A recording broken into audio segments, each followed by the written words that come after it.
From the Pirate Radio studios in the heart of the Pirate Nation, here is your host, Clip Brock. Hello, everyone. Welcome into a Tuesday edition of Pirate Radio Live. Clip Brock here with you inside the Pirate Radio studios and coming to you on Pirate Radio 92.7 FM in Greenville, 104.1 in Washington. We are live online, pr927fm.com.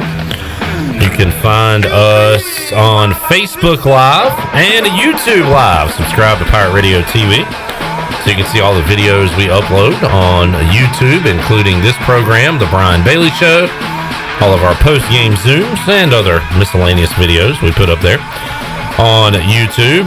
Got a big show for you today. Here in the next hour, we'll get you ready for ECU and Duke. What a beautiful day for baseball at Clark LeClaire Stadium. Fortunately, not a lot of people will be able to see it in person, but you'll be able to tune in to ESPN Plus and watch the Pirates take on the Blue Devils. Stephen Igoe hanging out for part of Hour 1 before he heads over to Clark LeClaire. We will talk about the Pirates and Blue Devils. Billy Weaver joins us in Hour 2. We'll talk about what's going on locally in sports. High school football kicking off this weekend. We've got some unfortunate basketball news regarding a very good Pitt County team. In fact, girls and boys at South Central seeing their seasons cut short. We'll talk about that. Also, we've got Jeff Charles joining us in the 5 o'clock hour, and special guest Jake Agnos also in the 5 o'clock hour going to join us as well. So a lot to get to on today's program. Right now, the focus nationally as we come on the air today is the Tiger Woods news. Tiger Woods injured in a one-car crash, and now the pictures are out. We're seeing video right now as we're watching CBS Sports HQ, which is a live, 24/7 kind of ESPN news type of channel, and that's all they're talking about right now. And the word is kind of leaking out on how serious this injury is. I guess Darren Ravel tweeted out that Tiger's agent has said that he has multiple leg injuries. He's in surgery. So that is what we know at this moment. But all this is kind of breaking as Stephen Igoe joins me here in the Pirate Radio studios. Hello, Stephen. Hey, Clip. Wish we weren't talking about this, as it looks like a pretty serious accident for Tiger Woods that he was involved in. Hopefully nothing outside of the injuries, of course, too serious, but we'll see how it develops. We'll go to the Shirley Rhodes news desk coming up in hour number 2 of today's show, talk about what's going on around the area and around the world of sports. But we'll start with ECU Athletics, Igoe. And before we, I guess, look at Duke, we'll get your thoughts on the weekend. We recapped it in detail for 3 hours. You talked about it on the Hoist the Colors podcast and on hoistthecolors.net. But just kind of tying a bow on the Rhode Island series. Great to get a sweep Friday. And you know what? You said last week who will be the first reliever to come in. I said ECU would be up 7-1. The closer we got to the first game and the first pitch of game 1, the more I was like, okay, it's cold. It's number 1 starter for Rhode Island against Tyler Smith. This is going to be a low-scoring, typical first game of the season. So I was off on my prediction as far as ECU would have a big lead by the time they brought in a guy from the bullpen. But kind of a typical game 1, right? I mean, the runs were at a premium. You had bad weather. It was really cold. And Pirates able to gut it out. Cam Colmore, I guess the key there in game 1 from a pitching standpoint. And then Smallwood comes in with the pinch hit walk-off for the Pirates. Yeah, it was just one of those games, and really the entire weekend that you have to kind of get through and just find a way to win. And game 1 was a perfect example of that. I mean, you are, I guess, the heavily favored team going into the series for ECU. So most people expected ECU to sweep. It's so difficult to sweep a 3-game series in college baseball and baseball at any level, especially when you're facing a pretty decent team in Rhode Island. I mean, you look at all the scores across college baseball in week 1, the first weekend, and there were a number of just random upsets or random results. San Francisco takes 2 or 3 from UCLA, which was the number 2 team, ranked team in the country. So opening weekend, you have such a long off season with the COVID deal. Potentially some players out across the country. You just didn't really know what to expect for college baseball for week 1. Then you throw in the weather, which in my opinion, kind of is an equalizer in that if it's normal conditions, I think ECU probably rolls in that first game, but in cold conditions, it's much easier to pitch if you're maybe overmatched in normal circumstances when it's 70 degrees and perfect hitting conditions. So I think that played a role. Yeah, I mean, if you're the underdog, we just seem like we talk about it in football. The Pirates have been underdogs over the years. When you do have a weather element, it does kind of equal out things a little bit. Who are Igoe's eye poppers of the first series? We do this every week, Igoe. Your eye poppers. Yeah, the eye poppers of the week. Yeah. Wisden Hunt's 10Ks. For sure. Obviously a candidate. Anybody on the offensive or pitching end that stood out to you this weekend? I thought one of our members on Hoist the Colors made a good point. A lot of people forget that Tyler Smith, he had 5 no-hit innings. I mean, he was pretty dominant. I thought his stuff was a tick better than what we've seen in the past. We've talked a lot about his, troubles getting over the 6th inning at times, but I thought his stuff was better. He pitched very well, and I think you kind of forget he gave those 2 hits in the 6th and a run, how well he pitched. So hopefully he can build off that. I thought also, you mentioned Wisden Hunt. The thing about Wisden Hunt that impressed me was we knew he had the fastball and the breaking ball, but his changeup was filthy as well. I mean, he got a lot of swings and misses on the changeup. You're talking about a guy with 3 pitch mix in the low 90s. That is a potential, depending upon how he develops, but a first or second round pick with the, you just don't find many lefties that throw in the low 90s with velocity, multiple pitches, and the command and just the strikeout ability from the left side. So he's got big-time potential going forward. We'll see how he continues to get better as teams adjust to him. Offensively, it was kind of a, I don't want to say nonchalant weekend, but Schuyler Brooks' home run really was a standout moment just from the sheer impact and distance of it. I thought most of the Pirates had a solid weekend at the plate. Would like to see, Ryder and Zach Agnos make some more consistent hard contact. But I thought overall it was a pretty solid weekend. Pirates, you had the Brooks bomb. Cadell went yard. Worrell hit one into right that might have been a home run in better conditions, where he got into one and it looked like the ball just kind of hit a wall and came down. But Pirates also made some contact and had some blue pits, which is part of baseball. Think about Francisco just kind of poking one through the left side, and Norby, Worrell, I think all those guys got in on the bloop game a little bit, which is kind of hitting the, taking the pitch where it's pitched and putting it in play. And if you do that, good things happen, especially when the team you're playing is going to have 8 errors in one game. Yeah, that was quite an adventure watching Sunday's game. And you also throw in the fact that Agnos, I think, had 2 slowly hit balls on the third baseline that went for RBI singles in that game. So it was just kind of a perfect storm. You mentioned all the some of that was due to the pressure too that ECU put on them. There was a lot of running, bunting, stuff that Rhode Island probably hasn't had a chance to perfect with the weather up in the Northeast. They probably haven't been able to practice a whole lot. But I thought part of it was Rhode Island, part of it was ECU putting the pressure on them. That's something Cliff Godwin loves to do. He doesn't back off when they get a 5 or 6 run lead, so that kind of compounded for Rhode Island. But you mentioned the ability to hit the ball the other way. Thomas Francisco, man, he's a master at just hitting the ball where it's pitched. I think back to that double that was called back, but that was a pitch low and away. He kind of just stuck his bat out, flipped it down the left field line, almost got a 2-run double after it was reversed upon review. But you wanted to talk about a professional hitter. Thomas Francisco is exactly that.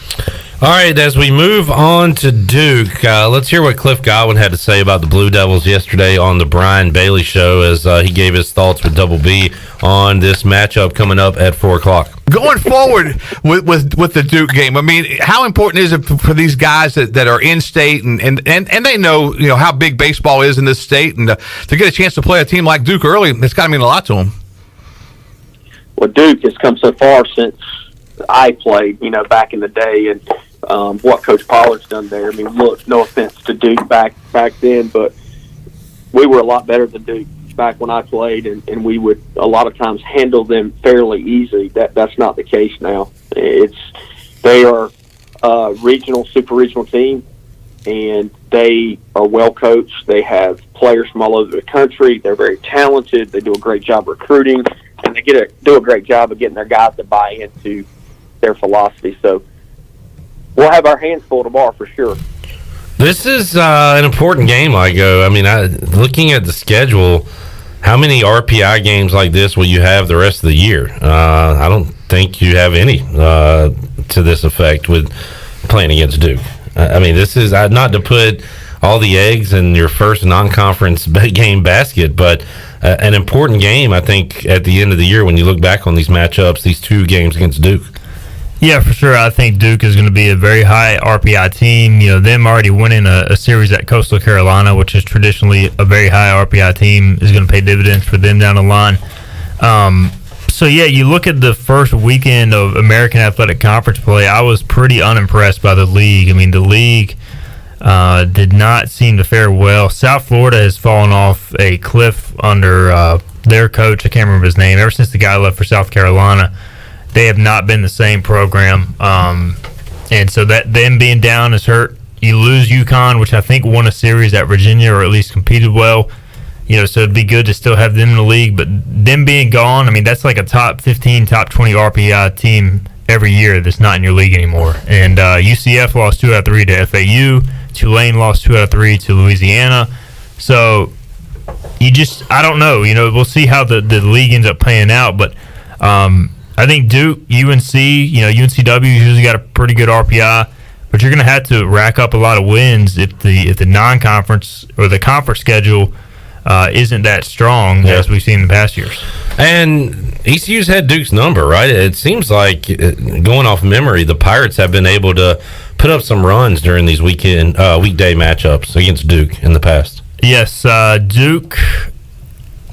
Let's see, in 2019, they broke a 17-game losing streak to ECU when they won. Now, Duke, like Cliff Godwin mentioned, they used to be just an absolute joke of a program before Chris Pollard got there. And to his credit, they have built a very strong program, historically better on the mound than at the plate. Though you look at the Coastal Carolina series, they put up a ton of runs and gave up a lot. So yeah. We'll see how they do tonight. In the midweek, they traditionally use a ton of different arms. You know, most college programs do, but they're the type of team that they'll run a different arm out there every inning or every other inning or so. And so Duke won that game in Durham in 2019. ECU won the home game. 2018, ECU put up 9 runs against them. It's also your least favorite ballpark to go to. Oh, right? Complete joke. Now, when they play at DBAP, it's a great place. But when I had to cover a game at the Duke on-campus stadium, it was a complete joke. Pirates put up 9 on them in 2017. I mean, they've just been able to get to the staff day, whatever Duke's been doing during the midweek, it seems. Yeah, it really is crazy. They historically have been a different team on the weekend than midweek because they've been improving as a program, but still don't have the depth that they normally do. But you know, the guy they're throwing tonight is interesting. He's 6'7", 235. He's a senior. He throws in the low 90s. So when he's on, he's good. He hasn't pitched a ton in the past because he has command issues. So I would expect ECU to be patient tonight, see if he throws strikes. Again, you'll probably see a ton of different arms regardless of how he does. But interesting matchup tonight, of course, with Carter Spivey going for ECU. Yeah, I was going to get to that. Cliff Godwin hyped up Carson Wisenhunt, said, I can't wait till you guys get to see Carson Wisenhunt on the mound, and he was fun to watch with the 10 strikeouts on Sunday. Another guy he has pumped up this offseason is Carter Spivey, and he's going to get the ball as if he's a normal starter. It looked like, did every starter for ECU during the weekend go into the 70s, Igoe? Yeah, I think so. And I think the goal was 75, 80 pitches. And Spivey is going to be treated as a normal starter. This is not like a staff day for ECU, right? So if he can get through 5, that'd be great for the Pirates today. If you get 5, I mean, you're in good shape. I think if he gives you 3 to 4 solid innings, your bullpen, based on how the weekend went, you should have everybody available. I mean, you have a day off.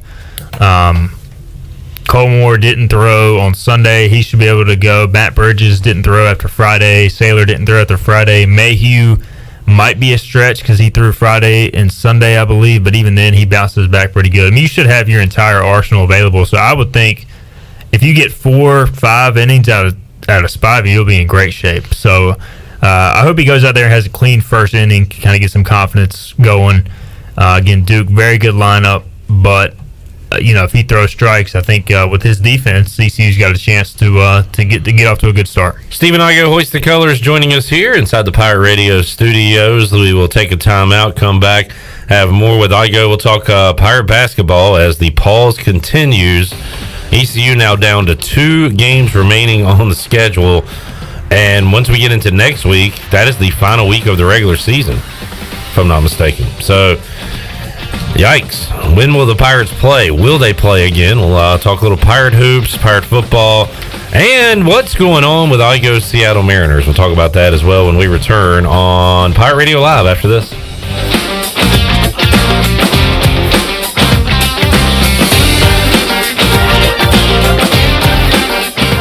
In sports, if you think joy only happens after you win, think again. Look at the world's most successful athletes like Serena Williams, Brooks Koepka, and Alex Morgan. They don't spend all their days grinding away. They take time to enjoy themselves, like getting together with friends over a Michelob Ultra, because they know that happiness is the key to winning, and that joy is the whole game, not just the end game. Michelob Ultra. 95 calories, 2.6 grams of carbs. It's only worth it if you enjoy it. Enjoy responsibly. AB Michelob Ultra Light Beer, St. Louis, Missouri. Wait up. Papa John's has a new stuffed crust. Oh, we did it. We did it. All our tweets, DMs, and carrier pigeons worked. This ain't just stuffed crust. This is Papa John's crust. Stuffed.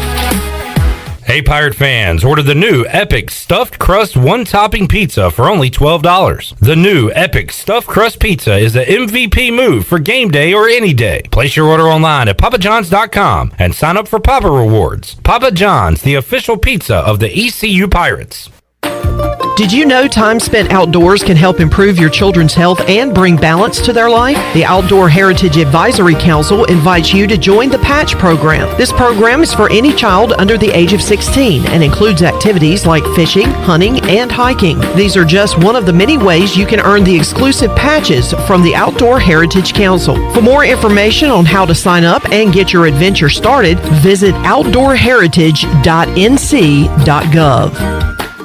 Great food, great atmosphere, and great service is Otavola Market Cafe. Otavola is simply a restaurant that focuses on that, being a great restaurant. There's something for everyone at Otavola. The menu offers a variety of great choices like pastas, pizzas, sandwiches, soups, salads, and seasonal rotating selections. Lunch or dinner, Otavola is always the right call. Call ahead and get Otavola to go, or stop by the bar for a drink with friends. It's simple. Come and eat at Otavola Market Cafe, Red Banks Road next to Food Lion, and OtavolaMarket.com. Otavola, Pirates supporting pirates.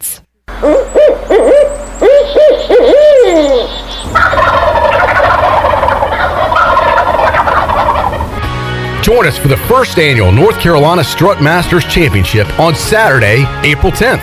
Presented by Crescent Tools. Brought to you by Mountain Dew, Yeti, Sam Jones Barbecue, Spring Hill Outfitters, and Nomad. Compete against some of the best turkey hunters in the country, like Michael Waddell, Hal Schaefer, and Nate Hosey. Live performances by Nate Hosey and much, much more. Registration now open for 2-man teams at ncstrutmasters.com. Teams with the top scoring birds will win big cash prizes, up to $15,000. The tournament is open to residents and non-residents that have access to hunt properties in North Carolina. Deadline to register is March 31st. Weigh-in is at R.A. Woods Farms, 39 Vanderford Thomas Road in Farmville, North Carolina. We'll see you there. For years, Callie Ann Phelps has been singing about Phelps Chevrolet. Phelps Chevrolet is the one for you. Low prices, service too.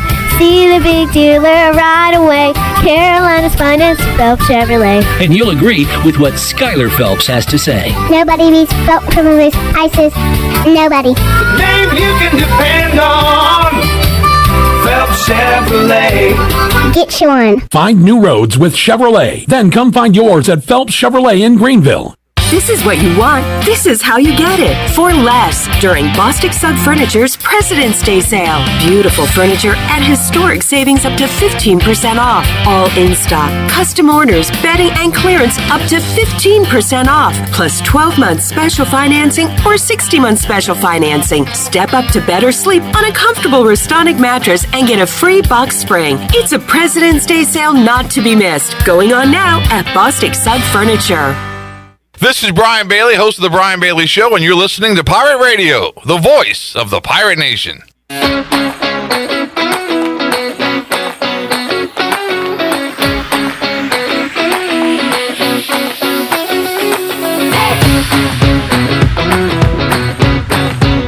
You're listening to Hour 1 of Pirate Radio Live. This hour is brought to you by University PC Care, your local tech support experts for all your personal and business needs. Visit universitypccare.com to learn more today. Now, back to the show. Welcome back. You've worked hard to start your business and are working even harder to make it successful, and that's why it's important to have a bank in your corner when you need them. As the business world throws you curveballs, Select Bank and Trust is here to be responsive to your needs.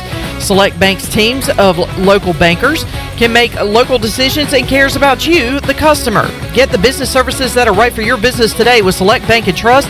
Bank local, bank select. Now let's head back in to Pirate Radio Live. Here's your host, Clip Brock. All right, welcome back into the program.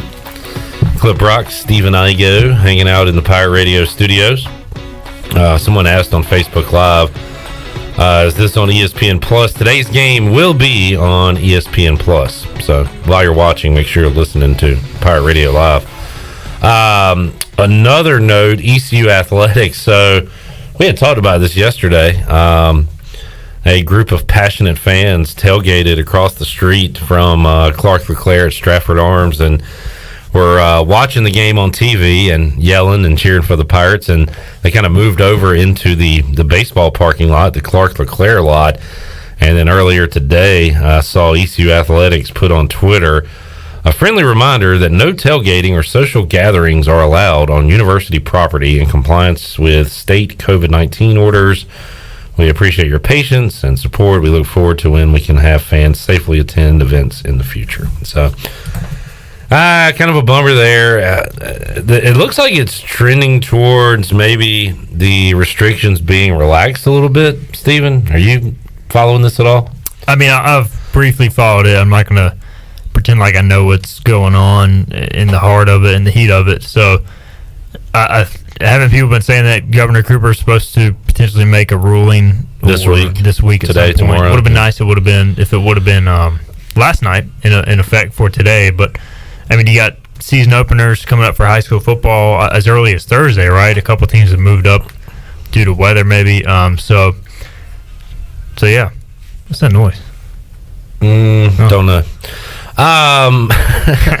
Top story of the day is not good news. Tiger Woods involved in a single car accident. You can see the pictures and video of the car. They had to use the jaws of life to get him out of the car. And according to his agent, he'd suffered multiple leg injuries and is in surgery. And there's tweets out now, and it says this was yesterday. There's a video with him and Dwayne Wade smiling and talking. I guess Tiger was doing some kind of training pro athletes on golf or something like that. So that is what will be dominating the headlines the remainder of the day until we find out more on the injuries that Tiger Woods suffered in his car accident. We'll let you know if we hear anything here in the Pirate Radio studios. All right, Stephen, we talked ECU baseball in segment number 1 before we let you get out of here and get over to Clark LeClaire. Pirate Hoops, the pause remains, and now the game at Tulsa, which was scheduled for this Saturday, 7 o'clock, has been postponed. Their next scheduled game is that 9 o'clocker in Minges Coliseum, 9 o'clock next Thursday against UCF. They will wrap up the regular season against Cincinnati. So 2 home games to end the season, and they have not played a game since February 8th. So you're going to go almost a full month without basketball. There's no guarantee they're playing on the 4th either. and I hear a lot of just go ahead and close up shop, pack it in. Like, from what you know, do the staff want to just end this thing, or do they want to get back on the court? No, I think they want to play for sure. I mean, they are practicing or attempting to return to practice with individual stuff. They haven't been able to do 5-on-5 since before the SMU game, in terms of going out there and practicing as a team versus a team, basically. And so, yeah, I mean, even when they do get the clearance to do that, it's kind of hard to just say, hey, we've had one 5-on-5 practice, now let's just roll out there and play Cincinnati or UCF, whichever team is first. So I don't know. I mean, it's a tough situation. You know, from what I've heard, they've had multiple key players included in this COVID-19 protocol phase, whatever you want to call it, pause. And they are still, due to you think about the injuries with Tyree Jackson and Charles Coleman, on top of the guys out with COVID or COVID protocol, that keeps them below the threshold, which is 7 scholarship players and a coach, which is why they keep getting these postponements. And this may be more of a semantics thing, but at what point do we start calling them cancellations? I mean, you can't keep postponing regular season games when there's only 1 week of the regular season left. There's 1 week, and then it's on to the conference tournament, if that is still a thing, which I guess it is at this point. So we're in the wait-and-see mode there, but it was announced last night that no basketball for ECU coming up this weekend. Hopefully they can play next Thursday. We shall see.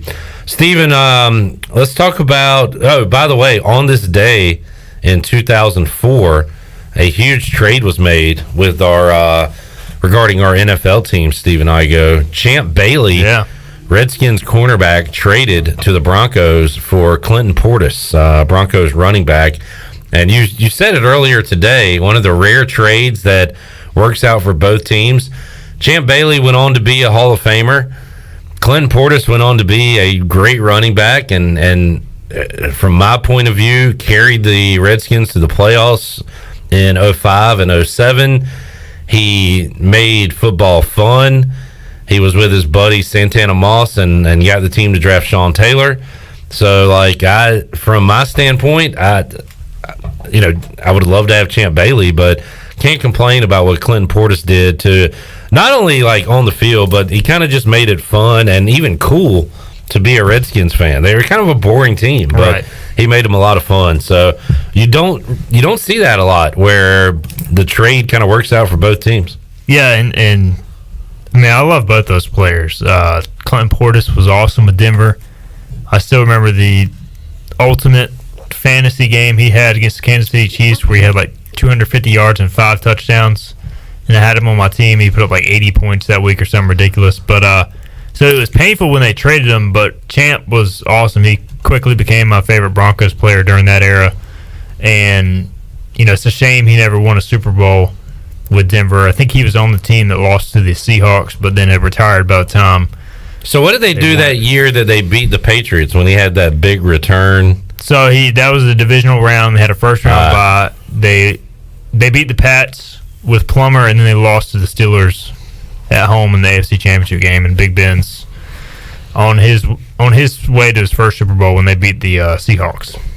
Gotcha. The Sean Alexander Hasselbeck Seahawks. So that play, that's right up there with the Tebow versus to Demarcus Thomas, as far as just incredible playoff moments in Denver Broncos history. And that was when the Patriots were unstoppable. They had won, I think they were defending champions. I don't think Brady had ever lost or something like that in the before the championship game or something, and then Denver beat them. They were probably coming off either the Panthers or the Eagles Super Bowl around that time, I would think. For sure. They had one of those, and I think it won maybe 3 or 4. Anyways, that was a great moment. He had so many tremendous plays. I went back and watched his highlights earlier today, and so that was fun. All right, now let's talk about a bad team that you root for, the Seattle Mariners. So I don't even know where to begin with this one. Former now CEO Kevin Mather, is that how you say his last name? Yeah. He had an online video over the weekend where he had some truth serum or something and just started talking freely about everything. I guess the main bullet points, he talked about how he didn't like overpaying translators for guys that couldn't speak English. He talked about manipulating the service time, which everybody knows, but nobody says. Everybody does that. Yeah. So I didn't think that part was a really big deal. But it's ammunition for the players' union, which is like these clubs manipulate the service time, and the clubs are like, no, we don't manipulate the service time. It just happens to work a certain way. But now they're out saying it. And but him saying it so freely is not going to make people want to go to the Mariners to agree if they get drafted, or just tell, hey, the Mariners say we're going to draft you. They'll be like, no, I'll go to the next team. And draft somebody else. They've got the second-ranked farm system in baseball, according to Baseball America, and they've got this player, Jared Kelenic, who's going to be a stud, and they're basically waiting to call him up because of service time. And he's already got like a Bryce Harper cocky attitude, like he thinks he's going to be the next big thing. So that relationship is already starting off on the wrong foot. Basically, he wanted to come up last season. There was that. He said Julio Rodriguez, who's the other best prospect. He was like, somebody just asked the question, hey, what can you tell us about Julio Rodriguez? And instead of being like, oh man, he's an awesome, exciting player, he was like, well, he's got a bigger personality than all of you guys combined, but his English isn't great. Like, why would you say that? Like, first of all, his English is pretty good. He came from a foreign country and learned English on his own. But the Iwakuma thing, saying that he hated paying his translator $75,000 when they were already paying him like $20 million, by the way. Like, what's the extra $75K? I mean, it was just so condescending. Like, at best, he's an a-hole. At worst, he's borderline racist. The way he's talking. 100%. Yeah, and that's how it came off. He called Kyle Seager overpaid. So Kyle Seager's wife on Sunday night after it came out tweeted, so should we put the house up for sale now or ... Like, yeah, it was just I mean, there was some truth in what he said, like about like Kyle Seager in reality is probably overpaid, but like you can't be the team owner and be like, oh, this guy's going to be a future Hall of Famer. By the way, he's overpaid. He's going to move on at the end of this year. Like, you just don't come out and say that stuff. But the stuff that really got him in trouble was like complaining about the guys not speaking English well. Like, come on, man. Like, you're making money off these players, and first of all, they're unwilling to spend money to make the team better this year. So just the entire situation. Like, the Mariners finally have talent in their system. I like their coaching staff. I like their GM. But now the ownership situation is going to try and screw it up. So it's just very frustrating as a fan. The Mariners suck. They've sucked forever. I at least want a team that I can, like, be proud of. Like, this does not make me proud to be a Mariners fan. No, it's just it turns off the fans. It turns off the players, like everybody in the organization. Yeah. He did his worthless apology, I guess, yesterday and resigned last night. Yeah, something like that. That was the timeline. It looked like he was going to skate by, and there was also a situation in 2008 or 9 where he was accused of, some type of improper, I don't want to say relations, but workplace misconduct with females, basically, and he got out of that. And so, I don't know. I mean, for him to come out and say none of what I said reflects the Mariners organization. You're the president and CEO. You are the Mariners decision maker. Yeah. It was just a complete joke. So if they would not have fired him or made him resign, I would have been I probably wouldn't have stopped pulling for the Mariners, but I would have been very discouraged. I mean, it's like me with Snyder. Like, I don't like Snyder, but I still want to root for Chase Young and Deron Payne and Montez Sweat. Right. Like, I like the players. I just hate the people in charge. By the way, Washington football team could have a new owner, and Jeff Bezos and Steve on Facebook Live says they should be called, and I'll leave out the Skins part, but Washington Prime, because he was the Amazon guy. Yeah. Washington Prime would be a cool name. That's honestly pretty sick. Honestly, have some like Optimus Prime looking logo. So the Optimus Prime skins, Optimus Prime, Washington Prime, not Optimus Prime, Washington Prime. I kind of like that name if Bezos takes over. All right, let's see. Anything else, Igoe? Anything on the recruiting front for ECU Athletics in the last couple of days? Nothing major. I mean, a lot of So you got a story about Pop, right? Pop McKay talked to Chris Foster, which you guys had on the show a couple weeks ago. Kind of got his take on the incoming running back signee, and Just continuing to talk to ECU coaches as we head into spring ball, and also lots of new scholarship offers going out for the next year's recruiting class this cycle. And so we've got a ton of interviews with that. They just offered Shaq Lawson's little brother, who played at Clemson, first-round pick. I know he used to play for the Bills. Either way, they offered his little brother in this coming class. So we got that article up on Hoist the Colors. All right, sounds good. Igo, we'll let you head out to check out the baseball game. You can see the recap on hoistthecolors.net coming up tonight. We'll talk more with Igo on Thursday, recap Duke, and also preview Georgia Southern coming up this weekend. All right, let's take a timeout. We'll come back. More to go in hour number 1. We'll play a little quarterback carousel. Chandler's all in on Desean Watson, or is he? There was a fantasy trade put out today. Is it Good Morning Football? Is that the show on NFL Network? Where the Panthers were giving up half their team and Mick Mixon and the mascot, that bear. Is that what Robbie Anderson called it? That bear up there, Sir Purr. How bad does Chandler really want Desean Watson? We'll talk about that and some more NFL news and notes. Franchise Tag Day. Happy Franchise Tag Day to everyone. We'll talk about that and more when we return on Pirate Radio Live after this.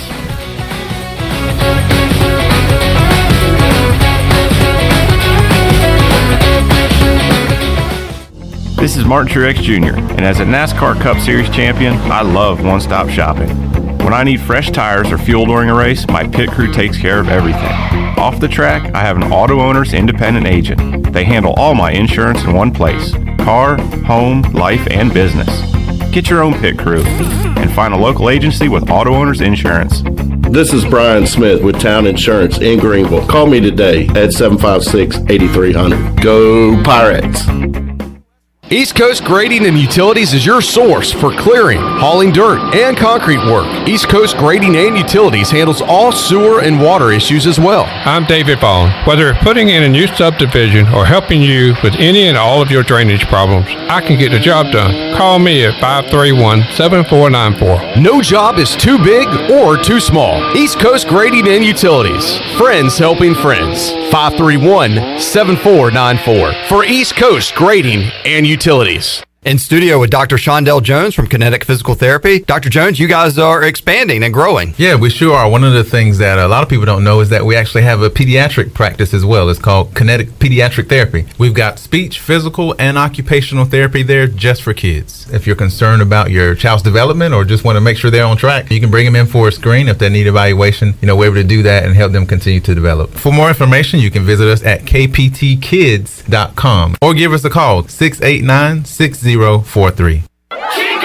Chico's Mexican Restaurant is the home of the best margaritas. Grab your amigos and head to Chico's every Tuesday for the Gulp of Mexico, a huge 46-ounce lime margarita for only $6.99. On Thursdays, relax and enjoy half-price pitchers of Chico's house margaritas. Choose from lime, strawberry, blood orange, raspberry, or peach. For Mexican food and fun, it's got to be Chico's in downtown Greenville, and now available through DoorDash, featuring a half-gallon of the famous margarita mix to go for only $9.99. Chico's, where the fiesta never ends.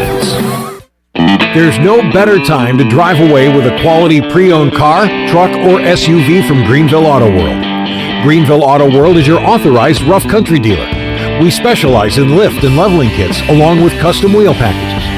Whether you're looking for ground clearance or enhancing the appearance of your vehicle, trust our team for your off-road experience. Greenville Auto World, 3840 South Charles Boulevard across from Hardee's at Bell's Fork, or online at greenvilleautoworld.net. Hey, Troy, have you heard about The Place? No, Jason. What place? It's The Place. It's Washington's newest restaurant on the waterfront. The Place is located in downtown Washington in the Harbor District with waterfront seating in the back. We're open for bistro-style lunches Tuesday through Saturday from 11 to 2 and elevated comfort-style dinners Thursday through Saturday 5 to 9. Plus Sundays, we have the best Southern brunch in town. Man, that's awesome, Jason. The Place sounds like the place to be. It is. We look forward to seeing you there. The Place in Washington, North Carolina. Oh, great. It's 30 degrees in here. No one's coming out this late. I'm on firewood. Dad! I'll put hot coals in our socks for bedtime. Mom! I'm from Delcor Heating, Cooling, and Plumbing. Got an email about your heat being out? That was me. I sent it from my phone. I think your socks are on fire.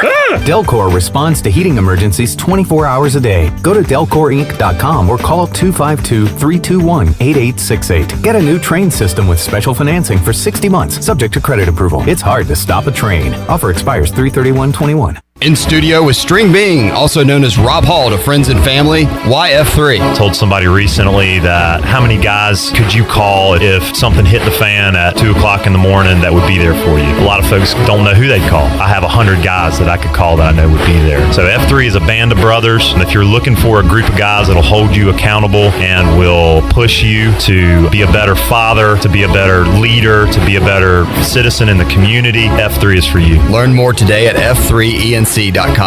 Pirate Radio. I'll listen to you guys all the time, especially when it's coming up to game week with the Pirates, and I assure you I'll be listening to Pirate Radio at some point during the fall this year. The voice of the Pirate Nation.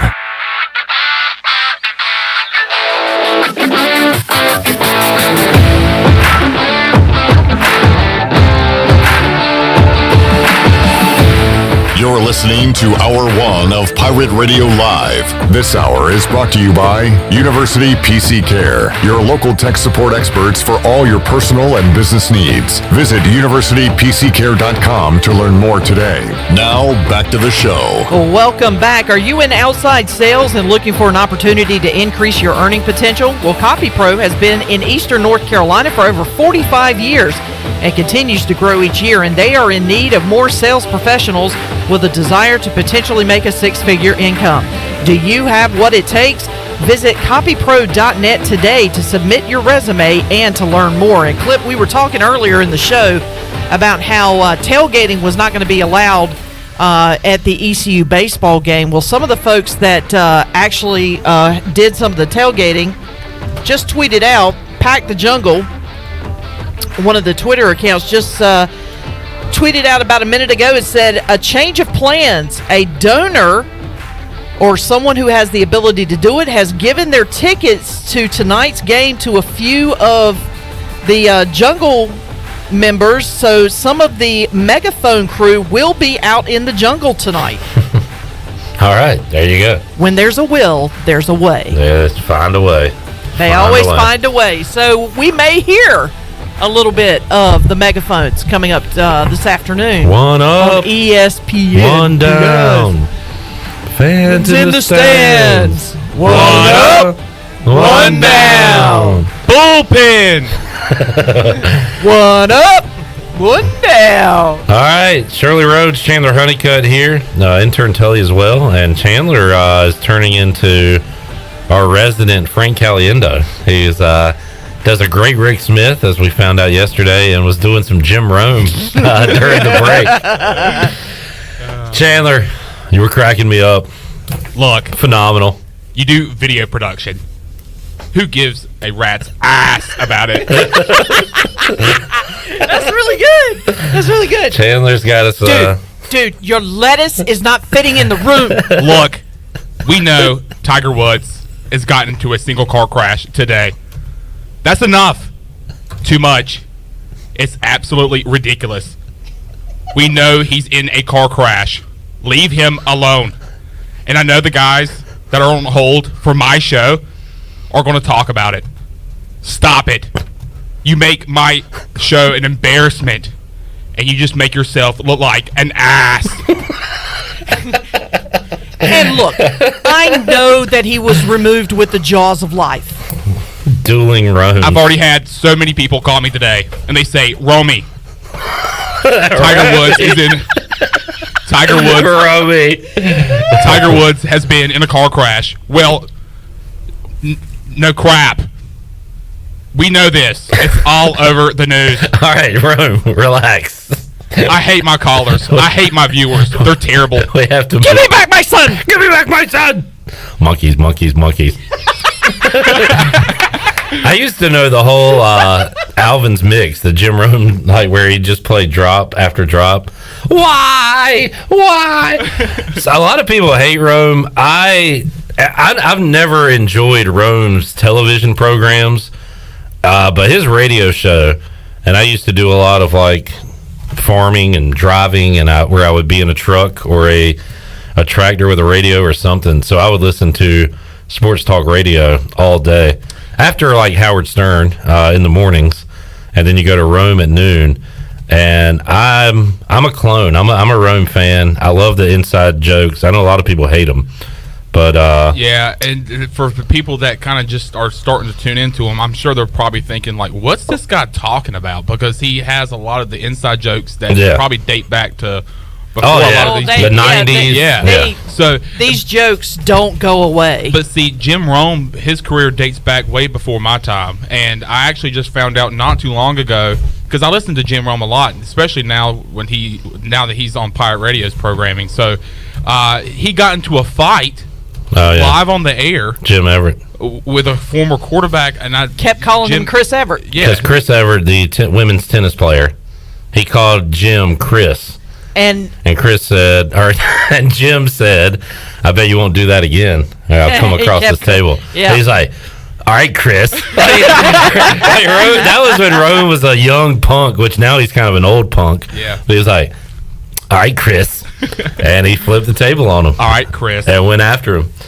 And but I do remember Jim Rome is on fire. That was probably Rome is burning. Rome is burning. Yeah, there might have been that would multiple be the one. shows. Yeah, that's the one I remember is Rome is burning. But he may have had a Jim Rome is on fire. But either way, I mean, I know I don't fit in his demographic, and his delivery is a little weird to me because at times, and from a technical standpoint, because that's part of my job, his elongated pauses drive me nuts from a technical standpoint because I'm thinking, oh no, we're off the air, and then it's just Tiger Woods. That's what I'm saying, and it would drive me bonkers because I'm like, oh my god, are we on? Are we on? And so I'm frantically trying to figure out what's going on, and it's just Rome doing one of his dramatic pauses. He's not for everybody. Out Alvin. Coming up, we're going to talk to Arizona Cardinals running back Kenyon Drake. You're listening to the Jim Rome Show. All right, Roman. He's playing out of his mind. Good news on the Tiger Woods front. Joe Musso he's on CBS Sports HQ, which we're watching right now. The Los Angeles County Sheriff's Department is saying that Woods' injuries are not non-life-threatening. So there's some positive news, but we still don't know the latest on Tiger Woods and the injuries he suffered in a single car crash earlier today. Yeah, because the report was earlier saying that his injuries ranged from moderate to critical, which, I mean, that's a pretty big gamut you're running there. All we know is that he had multiple leg injuries and that he had to be in surgery. And as far as I know, is still in surgery. I haven't seen anything. The PGA just released a statement, and they said that they are just waiting further information when he comes out of surgery. So, assuming right now he's still in surgery, we're going to have to wait and see what his status is going to be. All right, let's talk a little NFL. Chandler, our Panthers fan, and he wants Desean Watson. He's willing. He says, let's go all in on Desean Watson. Well, Good Morning Football, the daily show on NFL Network, had a tweet this morning. I don't know if this is just to drum up a conversation or what. Well, it definitely did. But this could be the tipping point where Chandler says, no, I do not want Desean Watson. If this was the offer. This is from Peter Schrager. I'm not surprised then. Peter Schrager. You know him? Yeah. You know that name? Yeah. Fox Sports, Good Morning Football. He says, if you were the Texans, would you consider this hypothetical trade offer from the Panthers? 2021 first round pick. You're on board with that. That's fine. Yes, that's fine. 2022 first round pick. Yeah. That's perfectly fine with me. You're in on that one. Christian McCaffrey. Fine. That's okay. All right. Keep going down the list because it's a laundry Teddy list. Bridgewater. Fine. Robbie Anderson. Hold up now. Wait a minute. Brian Bird. Whoa! Slow down. So 4 players, 2 first-round picks. I mean, what's the no-go? Is it Brian Burns? Is it the multiple play? I mean, it's all love it together, but that's too much. Well, now this is the first time I've seen a trade too much for Desean Watson. Yeah. Now I will admit that I have said in the past on this show that I will do anything it takes to get that franchise quarterback, but I guess there is a such thing as way too much, and that is way too much. So yeah, I really don't. I guess he says hypothetical, and obviously that is definitely a hypothetical situation there. But there's just no way that will happen. But yeah, way too much. There is such thing as way too much, and that's it right there.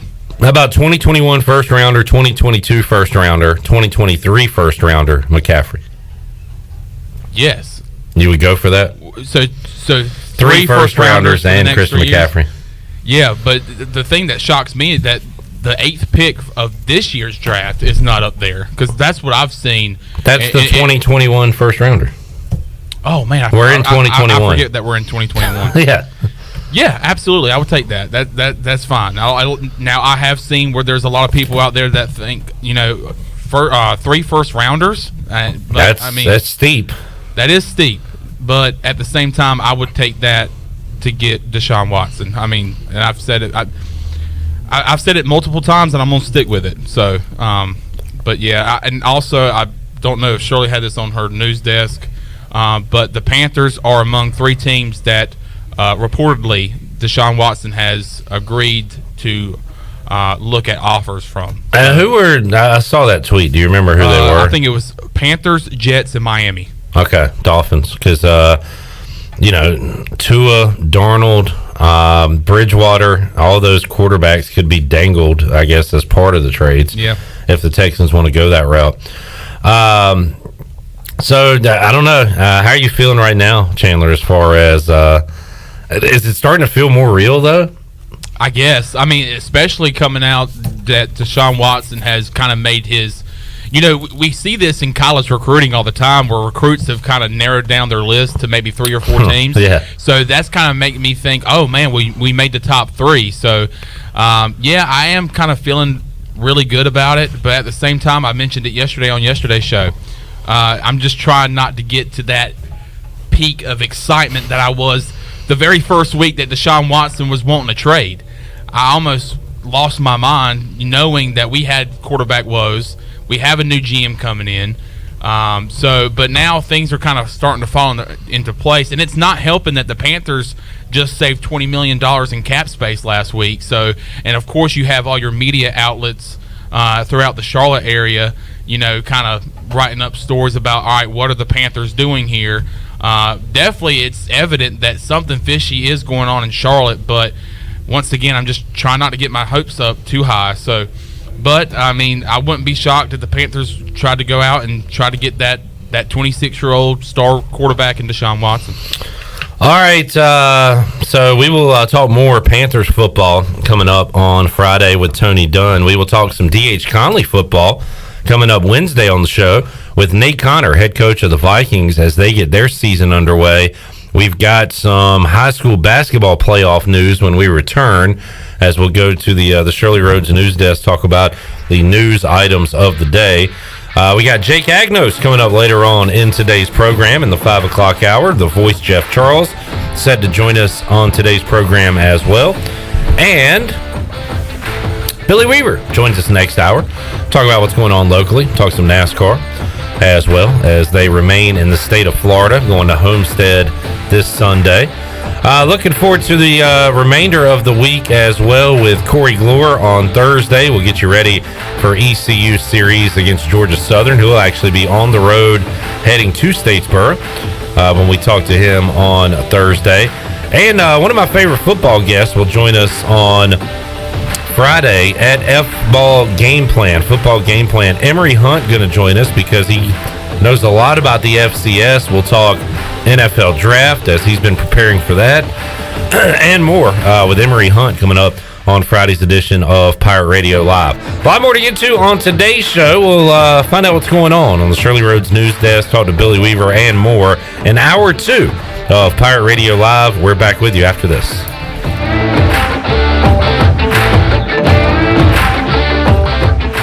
Here with Mike Mullis from Fixed NC. And Mike, you were telling me the other day, people ask you all the time, I didn't know you did that. What does that mean? You know, anything that involves property damage repair, call us first. If it's your crawl space, you've got interior humidity issues, a water loss, your ice maker line breaks, obviously fire and smoke, everybody knows we do those. But anything that involves interior or exterior property damage, we're your repair experts. Mike, how can everybody get in touch with you? 252-999-0001 or fixednc.com.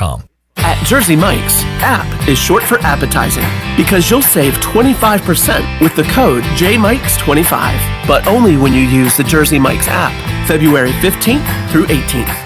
Jersey Mike's, be a sub above. At Jersey Mike's, app is short for appetizing because you'll save 25% with the code JMikes25, but only when you use the Jersey Mike's app, February 15th through 18th. Jersey Mike's, be a sub above. The convenience of Pitt Greenville Airport is waiting just outside your front door. Service is back, so you're connected to destinations worldwide through flights from American Airlines. Plan your next trip. Book your flights today at flypgv.com or aa.com. Whether you're flying for business or for pleasure, enjoy the friendly convenience of flying from your local airport to get you where you're going and then home again safely. For your next trip, remember, American Airlines is back at PGV. Book today at aa.com. Pitt Greenville Airport, where the pirates fly. You've worked hard to start your business and are working even harder to make it successful. That's when it's most important to have a community bank and a local banker in your corner. This is Eric Clark from Select Bank and Trust. Our team of local bankers care about you, our customer, and the communities in which we all live and serve together. As the business and economic conditions of 2020 threw you many curveballs, our team at Select Bank and Trust remains steadfast in being responsive to your ever-changing needs. In 2021, choose Select Bank and Trust. Bank local, bank select, member FDIC. UBE and PirateWear.com are proud to offer the Pirate Nation its largest inventory ever. Brand new Adidas is arriving daily, along with Under Armour, Columbia, and Russell Athletic. UBE is loaded with cargo, and new items are being added daily to PirateWear.com. Be sure to check out our children's store, The Crow's Nest, for all of your young pirates. UBE and PirateWear.com, an ECU tradition for 50 years. Go Pirates! Here today with Gamecock, also known as Bruce Batten to his friends and family. Why F3? For me, it's really two things, accountability and fellowship, and looking at turning 50 years old and where I was headed physically. It wasn't the path that I wanted to be on. I was lucky enough to run into some guys that kind of headlocked me and brought me out here, and once out here, I kind of fell in love with the atmosphere. The fellowship's unbelievable. I've got a group of guys behind me, no matter what I'm going through in my life, I can depend on, and that's what it's about. One letter, one number, F3. Learn more today at f3enc.com. A car wash experience like no other is here at the new Tommy's Express. You'll enjoy a gentle belt conveyor ride through our bright, inviting wash as luscious foams and soft cloths treat your car like new. After a final rinse, wax, and blow dry for a beautiful spot-free shine in just about 3 minutes, help yourself to our free vacuums and mat washers. We're Tommy's Express. Tommy's Express Wash, now open on the corner of Greenville Boulevard and Red Banks Road in Greenville.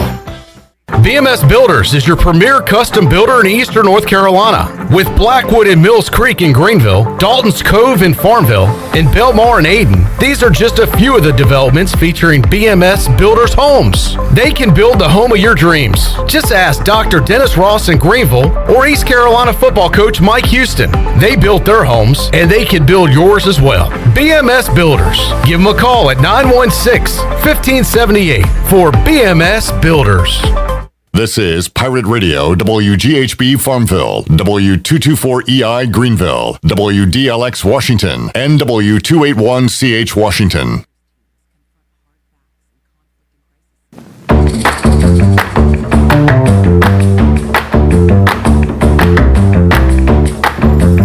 You're listening listening to Hour 2 of Pirate Radio Live. Now, back to the show. Welcome back. From sales to service, Greenville Auto World has all of your vehicle needs covered. Shop all of their inventory now at greenvilleautoworld.net. If you're also looking for someone to service your vehicle, Greenville Auto World has a full service and repair facility. Brakes, oil changes, tires, inspections, and they can repair any kind of vehicle. Greenville Auto World, across from Speedway at Bells Fork and online at greenvilleautoworld.net.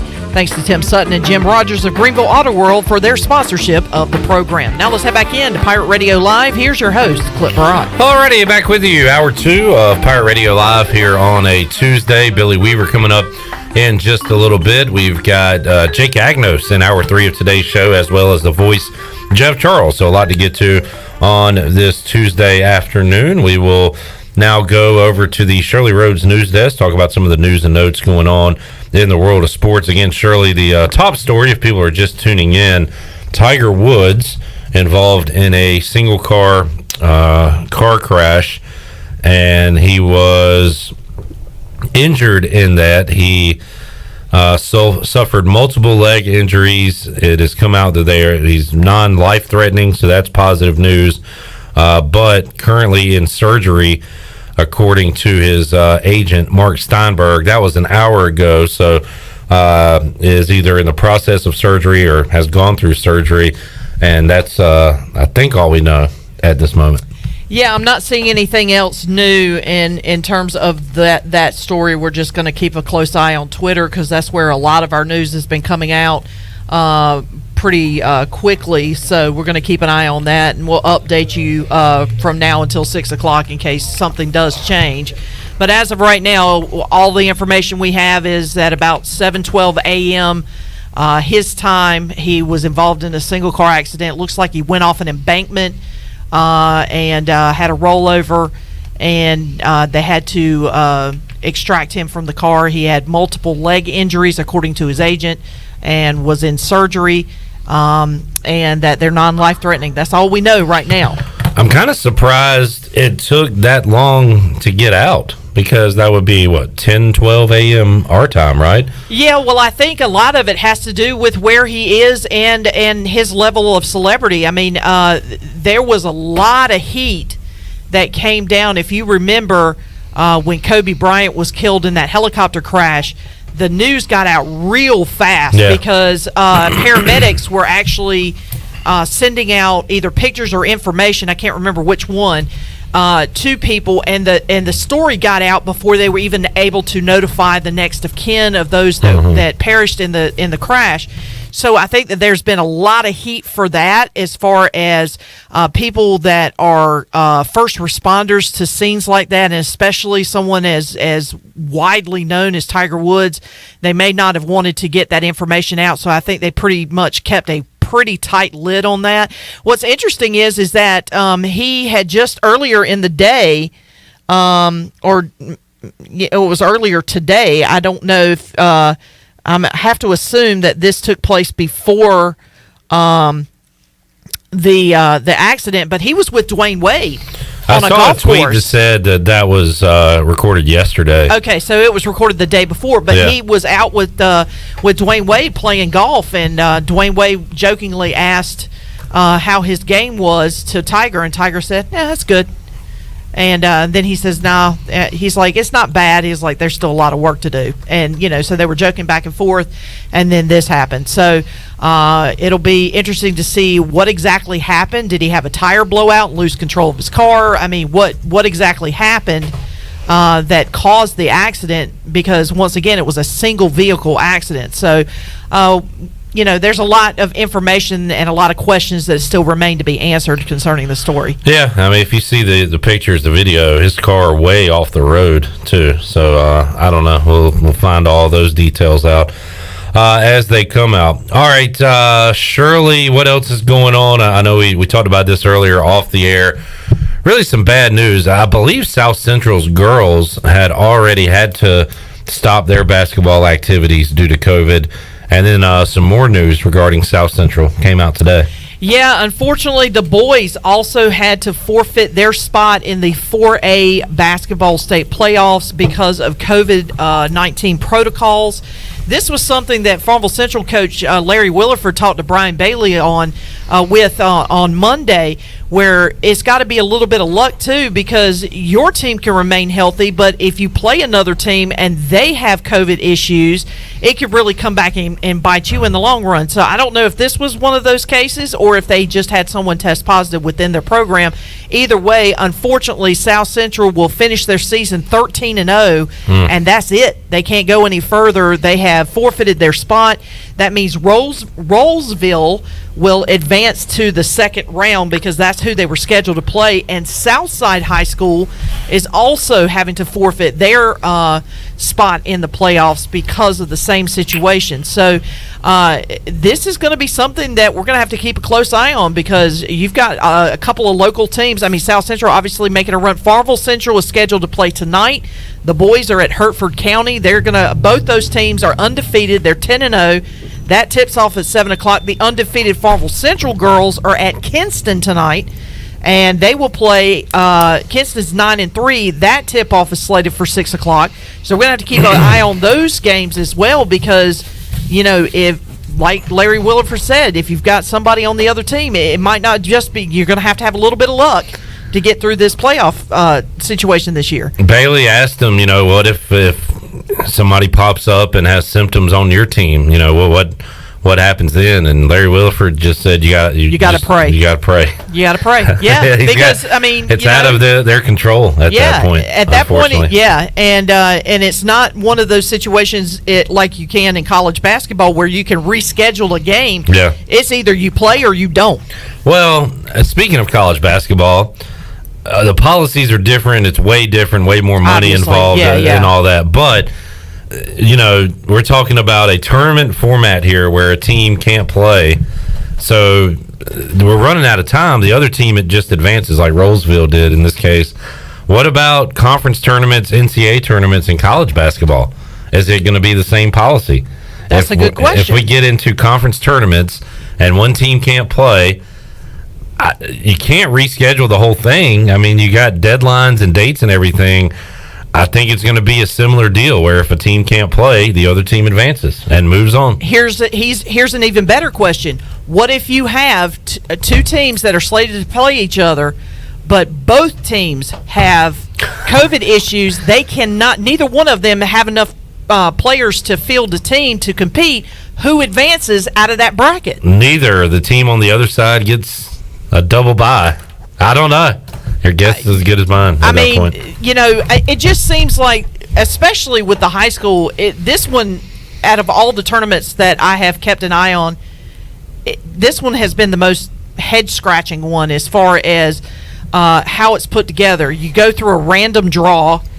Your two undefeated teams have a really, really low seed for whatever reason. Farmville Central, their girls and boys are both number 9 seeds. They're going to have to play the entire playoffs on the road, which, it doesn't make a whole lot of sense. So you've got random seeding. You've got, these COVID protocols that doesn't seem to really help anybody other than, if you want to advance, you have to rely on a little bit of luck. Not so much playing the team, but possibly having them go into protocol and they can't play. I mean, nothing makes sense out of this, with the state playoffs. But then again, what has made sense in the last year and a couple months? Yeah, I mean, really, true. if you think about it. Yep. All right. So, Awful News, South Central, and Shirley also mentioned Southside, I think. Southside High School, they are out as well. All right. What else you got? A little bit of local news. Do you remember this name, Tabari Wallace? Snoop. Yes, Snoop Wallace. He was a former ECU football player. He was also the principal of New Bern High School. He won the 2018 North Carolina Principal of the Year award. Yep. Well, he has been offered a position within the North Carolina Department of Public Instruction. He's going to be, his title will be the Special Advisor to the State Superintendent. So, congratulations to Snoop for that. prestigious position within the state legislature and state government. So, had a great interview on From the Booth with the voice Jeff Charles a couple years ago, talking about his award and his career and everything he's done since leaving ECU. That's right, and he is going to be working with the superintendent in the area of principal engagement. I figure that's right in his wheelhouse, so I don't know exactly what principal engagement is, but I'll take it as he knows what he's doing. So congratulations to Tabari Wallace. Also, Panthers re-signed offensive tackle Trent Scott to a 1-year deal. Not a whole lot there, considering they've released some players. They're still doing some restructuring over there. One I saw interesting was an NBA note, which is the Rockets are releasing DeMarcus Cousins. Yeah, well, I think he kind of asked for that, if I'm not mistaken. Well, and the thing is that they are going to give him his guaranteed salary, which I think is $2.3 million, because I guess it was an amicable decision that they're going to a mutual split. A mutual split. So yeah. $2.3 million he'll be able to pocket when he walks out the door. Maybe he'll give me a few bucks for having the Rockets last night against the Bulls, and they acted like they didn't want to play. So yeah, I doubt it. Speaking of NBA, while we're on the topic, Chandler, how about the Hornets last night? They are up 11 in the third quarter over the best team in the NBA, the Utah Jazz, and they end up losing by 22. The Jazz outscored the Hornets 41-20 in the fourth quarter. It had been a trend for the Utah Jazz to cover those double-digit spreads, and I remember last night thinking, not only are we going to end the streak of covering, we're going to win this thing. They're going to win, and we're going to win on the road, on the West Coast, the start of a tough stretch on the West Coast, and it's always tough to go across country. It's even tougher when you have to go across country and play teams like, the Jazz and the NBA is a tough league. It's a tough league, Jeff. But yeah, so the Hornets.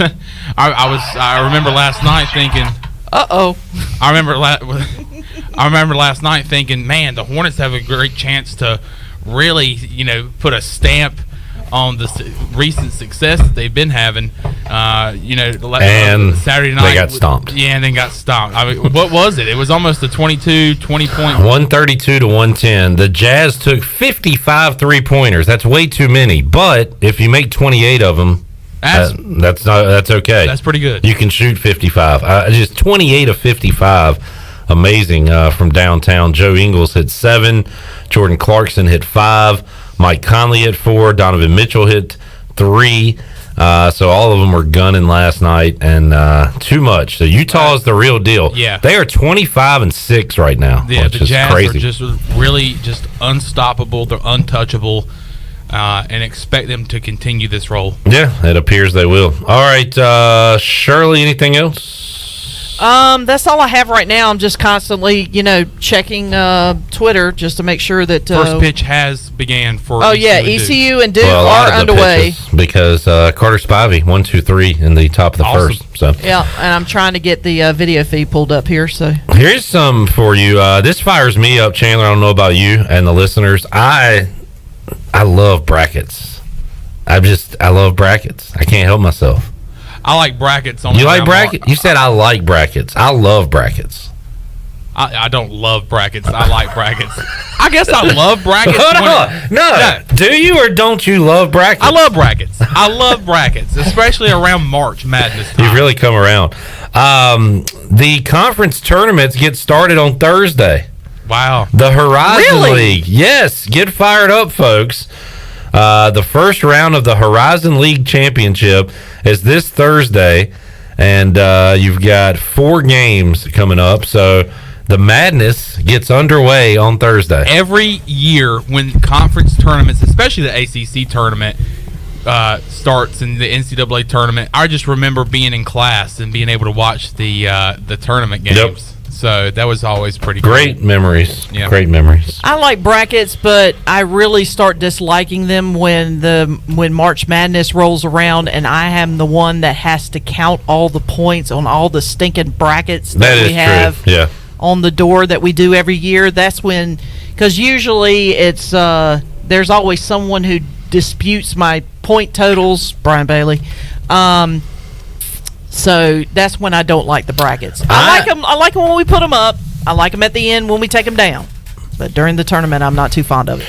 Nobody else will mention it, so I'll have to mention we it. got a home run. We got a home run. ECU's up 1-0. How is your feed ahead of mine? I don't know, but I'm telling you right now. Seth Cadell. Is it going to be this pitch right here? I guess it is.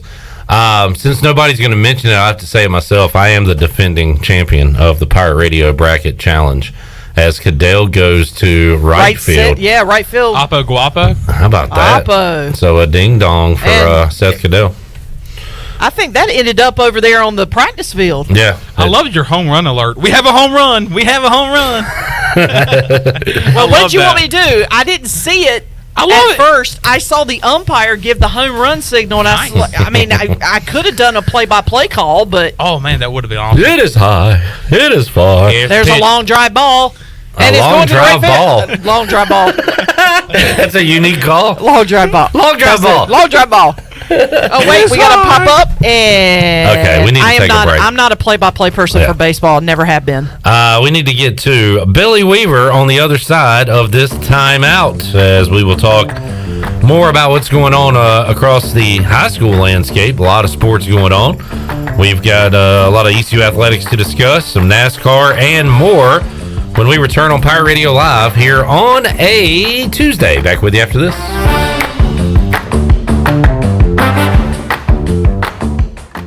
They say nothing in life is free. Well, we're here to tell you they're wrong. Because when you switch to US Cellular, you can get the Samsung Galaxy S21 5G for free with no hidden requirements. That's right, the Samsung Galaxy S21 5G has launched and you can get it for free with no hidden requirements. US Cellular. Terms and conditions apply. See store or uscellular.com for details. This is Brandon Tate, owner and operator of Atlantic Wireless, an authorized agent for US Cellular since 1997. Visit atlanticwireless.com to find the store near you. We go beyond the call. This is Martin Truex Jr., and as a NASCAR Cup Series champion, I love one-stop shopping. When I need fresh tires or fuel during a race, my pit crew takes care of everything. Off the track, I have an auto owner's independent agent. They handle all my insurance in one place: car, home, life, and business. Get your own pit crew and find a local agency with auto owner's insurance. This is Jeff Gibson with Town Insurance in Greenville. Call me today at 756-8300. Go Pirates! Are you trying to reduce clutter? Want to save a tree? Greenville Utilities can help. E-bill is a simple solution. Imagine getting an email letting you know your bill is ready. And with a few clicks on your computer or smartphone, you can review and pay your bill. It's just that easy. Signing up is simple. All you need to do is to log onto your account at guc.com and update your contact information and e-bill setting. You can even continue to receive a paper bill if you'd like. E-bill from Greenville Utilities. Just one of the ways GUC is here for you. This is Mark Washington with Max Sports Performance at Max Fitness.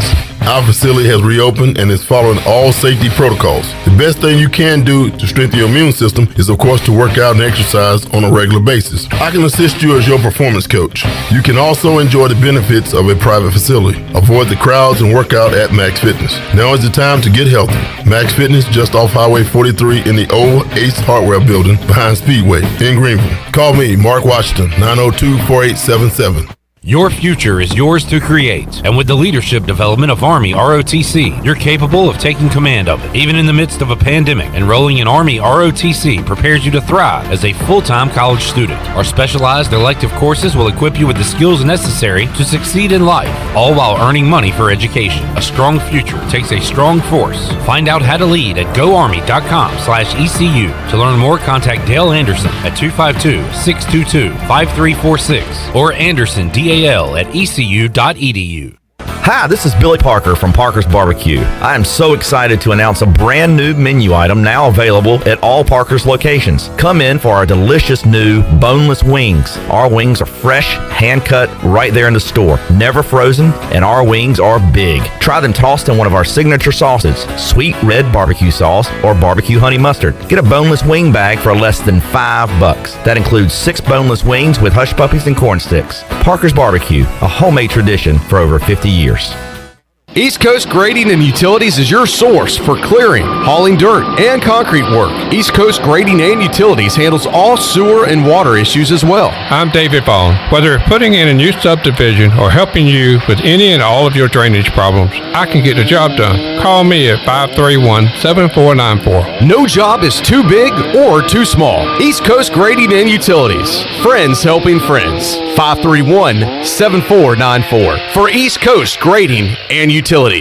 Over 32 years ago, the Ronald McDonald House of Eastern North Carolina opened its doors as a place to help families stay together and close to the care they need when they have a sick child. With the addition of a second Ronald McDonald House inside the Maynard Children's Hospital, our need to serve is greater than ever as the medical community flourishes. Help us expand our mission of keeping families close as we grow to meet that need. You can show your support by making a donation to the Ronald McDonald House. Visit our website today at rmhenc.org for more information. Thank you for your support. This is Billy Weaver from WITN. You're listening to Pirate Radio, the voice of the Pirate Nation.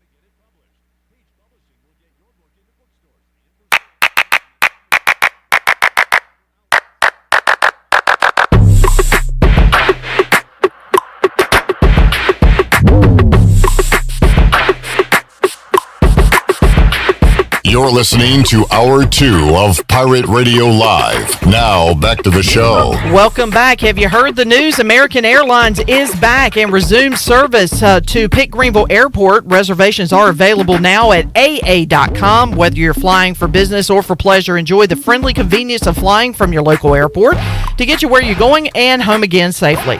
For your next trip, remember American Airlines is back at PGV. Book today at AA.com. Pitt Greenville Airport, where the Pirates fly. Now let's head back in to Pirate Radio Live. Here's your host, Clip Rock. Back with you on PRL here on a Tuesday coming up at 6 o'clock. A Pirate Radio podcast featuring the Press Box Gang. It'll be Troy D., Brian Bailey, Billy Weaver, Brian Meador, myself, Chandler Honeycutt. At 6 o'clock, you can hear that coming up on Pirate Radio. One of those gentlemen joins us now on the Fixed NC Live line. He is WITN Sports Director Billy Weaver. Weave, welcome to the program. How you doing, man? Clip, doing good, man. How about you? Doing good, and was happy to see you earlier, Weave. We'll hear that rousing edition of the Press Box coming up at 6 o'clock. We'll talk some sports with you now. But first, we got some news. Let's go to the Chandler Honeycutt news desk as Chandler, the voice of the Whiteville Wolfpack, will unfortunately not be on the call this Friday, right, Chandler? That's right. It looks like the COVID issues have already hit some high school programs in the state, including Whiteville Wolfpack. I just got the news about 30 minutes ago that they will not be playing this Friday or next Friday with COVID issues within the program. Billy, just something that you're going to have to deal with this high school football season. Who's playing, who's not playing, who's in, who's out. We'll talk to Nate Connor coming up on Wednesday, but they're trying to get in this first ever spring football season in high school, and we all got our fingers crossed that everything can go on, but already we're seeing a few hiccups here before we get to week one. Yeah, and that's we talked a little bit about that on the press box earlier today, and one of the reasons WITN's not going to air our traditional end zone show that we do for Friday night high school football with, of course, we can't have our victory zone, which is where we invite a winning team of a big game to come in and celebrate with us. Obviously, that's something we could not do. But moreover, it's the fact that things like this will continue to happen. Not just in high school football, but in high school basketball. We learned earlier today that South Central's high school basketball team, the boys, 13-0, ranked number 1 in the state of North Carolina, had to forfeit their first game because of COVID-19 issues tonight. So they're done for the season. I mean, this is a team that could have made a deep run in the playoffs, maybe even won a state championship or at least competed for a state championship. Now they can't even try. And that's the tough part about it. With high school football games right now, and with some other games, when regular season games are postponed or moved or canceled or whatever, you still sympathize with the kids, but you can kind of hope that maybe somewhere down the line they can make it up, or they still got other games to play. When it's a playoff game, you're done. You forfeit a playoff game, and that's it. And that's very unfortunate. There's a couple of teams in our WITN viewing area on the high school basketball front that have had to do exactly that. Pamlico County, another good team, Southside. Those three teams, Southside, Pamlico County, and South Central, all have COVID issues. They've all had to forfeit their first-round games. So they're done. And you really hate it for the seniors on those basketball teams that will not get another shot. They don't get a shot at playing in a playoff game. They don't get a shot at the state championship. And for a team like South Central, that is a huge blow. Like I said, 13-0, ranked number 1 in the state.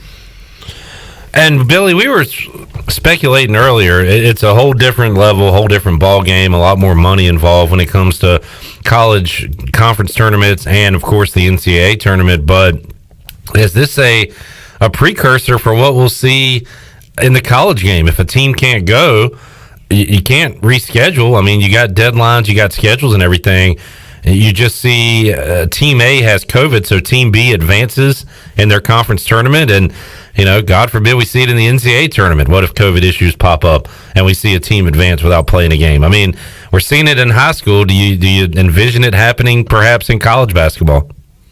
Absolutely. I think when you're talking over 60 teams in the NCAA tournament, and that's, prior to that, you got to go through conference tournaments, and then there's, however many conferences and however many conference, teams are in those conference tournaments, and then you talk about the NCAA tournament, the numbers just don't lend to you saying, okay, well, that's not going to happen. I mean, just by pure numbers, you have to speculate that that's going to happen because it's happening everywhere else. I mean, no team, no league, no one has been immune to COVID.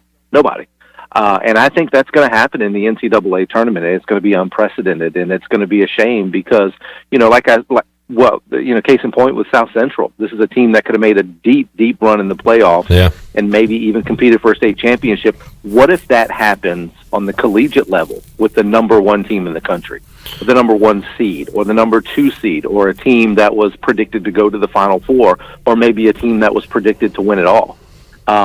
And not that this is very important in the whole grand scheme of things, right? But what does it do to the betting community? I mean, what if you get into, like I said, that's not the end all be all, and that's not a huge deal. But those are other little things that are affected by these things. If you're in the simple office pool for $5 and you bet on Team A to go to the Final Four or to win it all, and Team A comes down with COVID in the first round and you're shot. Just little things like that, but I definitely think it's going to happen. It's just, like I said, just too many teams involved for it not to. And it's a strange time, Billy, because we're seeing the, ECU basketball is going to go, if they can play next Thursday, which is no guarantee, obviously, but nearly a month without playing basketball. We're seeing these teams shut down, pausing, all that. At the same time, there's a million things going on in the sports world. I mean, you got NBA, NHL, Major League Baseball spring training games begin this weekend. My Braves play Sunday. Your Mets play the Marlins next Monday. So you got Major League Baseball going on as well. A lot of NFL free agency draft talk going to get set to begin. ECU baseball going on now. All these high school sports. So while there are pauses and things going on like that, there's still a ton of stuff happening in the sports world right now. Oh yeah, there's so much stuff going on right now that it's hard to keep up with. Really, it is. And more of the scheduling part of it is the hardest to keep up because I had it written. I have a schedule on my desk. It's basically a giant calendar where I keep big events and ACC games, everything. All the ECU games and everything each month, just to kind of give you a guideline of what's going on day to day. And I look at some of there's so many. There's so many games that are scratched through. There are so many that have postponed next to it. There are so many that are not even on the schedule. Like I didn't have the North Carolina Marquette game that's going to be played tomorrow night because tonight's game against Boston College was postponed, and I had forgotten that one got put on the schedule. It's not on my schedule. Those, things like that fall through the crack. And then you got so many games and so many different leagues going on right now. I mean, as we speak, ECU's playing baseball right now. You got baseball, you've got football going on, you've got the NBA, you've got NASCAR, golf. I mean, to tell you the truth, it's probably easier to find a sport that's not being played right now than it is one being played. Billy Weaver joining us, looking at what's going on over at Clark LeClaire. Carter Spivey had 5 up, 5 down, then issued a couple of walks, and they started looking at his finger. Cliff Godwin, the trainers, Jason Dietrich all came out to the mound. He threw some warm-up pitches and was pulled from the game. So looks like something on his finger, hand, injury-related issue with Carter Spivey. He'll leave the game here in the second inning with ECU up 1-0. Billy, let's see, a lot to talk to you about today, and it wouldn't be Washington football without some drama. And I don't know if you've seen the Alex Smith, I guess, did an interview in GQ magazine, and he talks about how nobody at Washington thought he would return, which, yeah, obviously I didn't think he would return either, but went on to say that it was like nobody wanted him there. And he talked. One of his quotes was, "It's like getting this close to the end of the line of a marathon, and they're telling you that you can't finish the race. It's like, F that, I'm finishing this thing." And he talks about how people around there, he felt like leftovers when the new coaching staff came in. So more drama with Washington, but looks like the Alex Smith era is over in Washington right now as they look for a new quarterback to go along with Taylor Heineke. But that just coming out this afternoon, Weave, and it'll be in the news cycle for a day and then probably go away. You know how these things are. Oh, yeah. Yeah, and it's just part of the quarterback drama that is the Washington football team. Oh, yeah, I mean, always. I have lost count. You may know off the top of your head, but I've lost count at how many starting quarterbacks or how many quarterbacks have started a game for Washington over the last 20 years, over the Daniel Snyder era. I remember at one point it was up to like maybe, 25, 30 different quarterbacks. Which is insane. Yeah. That just goes to show you that's the position that lacks the most in Washington, and that's part of the reason, this is, I've said this before, that the NFL is a quarterback-driven league. I've kind of revised that now, and if you really think about it, football, period, is a quarterback-driven sport. Without a good quarterback, and I don't care if it's on Pee-wee football. I mean, when you play Pee-wee football, where's the best athlete go? When nobody really even knows how to play. The best athlete, you put him at quarterback because he touches the ball every time. So without a good quarterback, you're just not going to be very good, and Washington hasn't been very good lately. And, of course, I can understand the Alex Smith thing. Nobody really expected him to come back from such a gruesome injury. I mean, heck, the guy almost died. And then, of course, the emergence of I guess the lure and the mystique or whatever you want to call it around Taylor Heineke and some of the things that he did. And obviously, Heineke is well liked on the team, and Chase Young, who is probably the most, even being as young as he is one of the most respected guys on the team, loves him to death. Heineke. So I can understand that. I can understand. Heineke. Heineke. So I get it. I understand, but it's just, like you said, it's more drama at Washington when they certainly don't need it. Talking to Billy Weaver on the Fixed NC Live line. Weave, let's talk a little NASCAR. I think you had the stat on the press box, right? So Troy D and I are in our fantasy NASCAR deal. We have 6 drivers apiece, and what we do, if our guy wins that weekend, then our team wins. We just go by wins only. Now, if one of our guys doesn't win, it's who finishes the closest to first.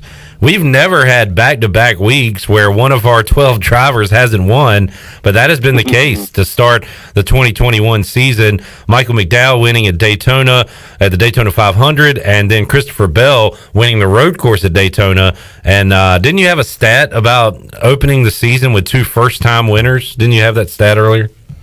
Yeah, it's the first time since 1950 that has happened. Yeah. And the series only started in 1949. Right. So if there were to be another first-time winner this coming week in Miami, it would be the first time since 1949. And in 1949, there were first-time winners, obviously, in the first 6 races. It took 6 races for someone to repeat as a winner. Right. So the series would have to have first-time winners for 6 consecutive weeks to match the very first season in NASCAR. That's not going to happen, but it's very interesting. It's really cool, and I was doing a little bit more digging on some of the guys that are, becoming names now in NASCAR that have not won. Matt DiBenedetto is one of them. Bubba Wallace is one of them.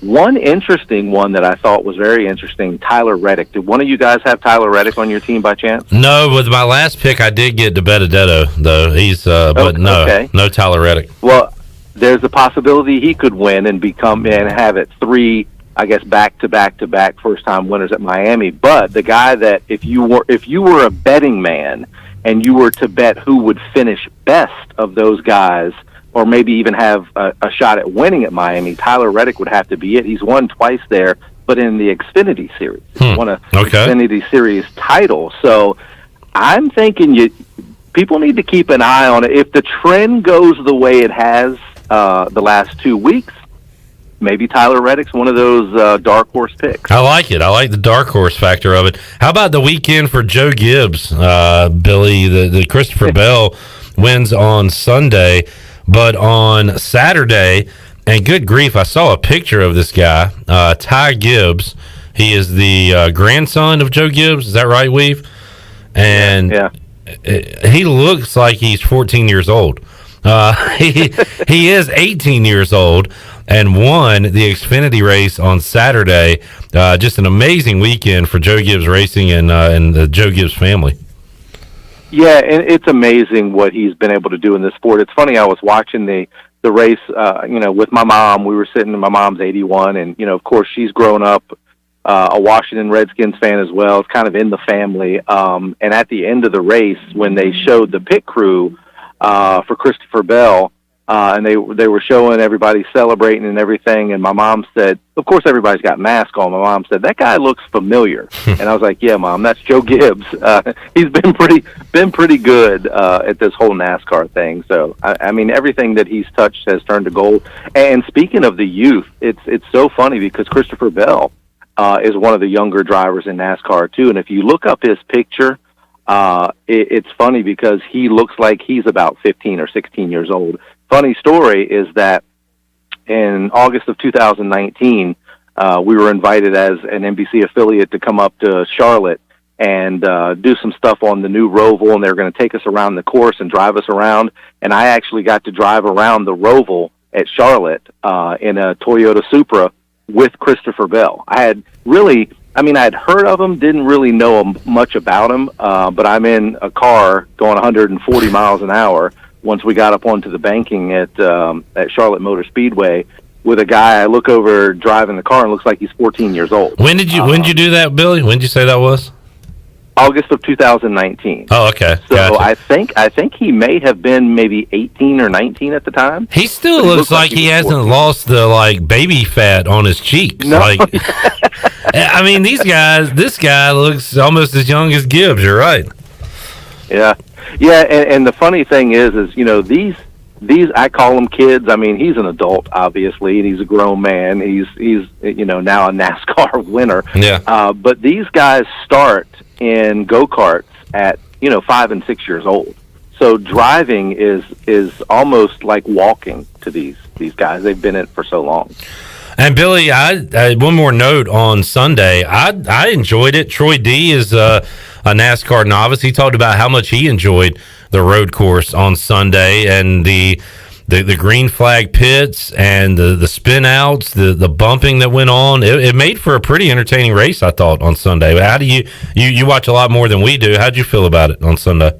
Oh, I love, and what they don't call it the Roval there at Daytona, but it is. That's what it is. It's a hybrid road course oval because you do use the oval part of the track and the 33 degrees banking at Daytona, but they call it the Roval at Charlotte. But that's what it is. It's a road course oval hybrid. I like those much better than the traditional road course races at Sonoma and Watkins Glen and places like that, because at those tighter, smaller tracks, you don't have the passing ability. You don't have, any kind of long straightaways for the most part. You don't have the the big sweeping banks and coming across into the dog leg start finish line where you can have opportunities to basically drag race somebody and outrun them and outbreak them going into a curve. And that's where you're seeing a lot of the passing, and that's where you're seeing a lot of the melee as well. And I think it just lends for great racing to have those combinations there, something that the traditional road courses don't offer. You gave us your dark horse pick for Sunday at Homestead with Tyler Reddick. Who's your pick to win it? Hadn't really looked at a pick to win Miami. There's a lot of guys. I'm going to ride the Chase Elliott thing. Chase has been my guy. He was looking in pretty good shape on Sunday, Weave. He was really looking good, and I thought, that there were some late race pit stops that kind of shuffled things up, and that's where he kind of lost that race. He won the first stage and was really dominant in a lot of that race, and was going for, I think, a 5th consecutive win on a road course. But Chase Elliott has just proven that, man, he's kind of a man among boys, and he's in that upper tier. Obviously, as being a NASCAR Cup Series champion, you've got to be able to run every course or every track on the series well. You just can't win a Cup Series without being able to do that. So I'll stick with Chase. Got a feeling that he's definitely going to win early in the season. Billy Weaver, WITN Sports Director, joining us on the Fixed NC Live line. You can hear more from Weave, Meador, Bailey, Troy D, coming up on the press box at 6 o'clock. Weave, thanks for your time, man. We'll talk to you again next week. No problem. I'm going to go back inside and get back on my computer and watch some ESPN Plus and check out the Pirates. We'll have highlights of that game coming up at 6. Sounds good. There's Billy Weaver joining us. We got it on here in the Pirate Radio studios as ECU has a 1-0 lead in the second inning. Ladies and gentlemen, we have yet another. All right, check that. ECU leads 2-0 over Duke as a bomb. I mean, that was an absolute crush. And that's the kid, Josh Moylan, showing off the power that we have been told about. He got into that one, and his first career home run as a Pirate. Ooh, and I missed it because I looked at my computer and I saw him trotting around because they just looked at Zach Agnos' play. Yeah. It was a close play at first, so I was like, oh, okay. And that had to be one of the first couple pitches in that at bat. The big, meaty first baseman takes it out. Big. He is a big dude. All right. A big boy. I was trying to do the play-by-play, but, this button doesn't always work. The long drive ball to right field. Both dingers to right field today. Well, they're saying, according to those that are at the game, the wind is blowing from left to right and out. So it looks like we may see a lot of oppos today. Stephen Igoe says ECU's football team is having workouts. They were just joined by Josh Moylan's home run ball, which landed on the practice field. All right, let's take a timeout. We'll come back. More to go in hour 2 of Pirate Radio Live. We'll be back with you after this.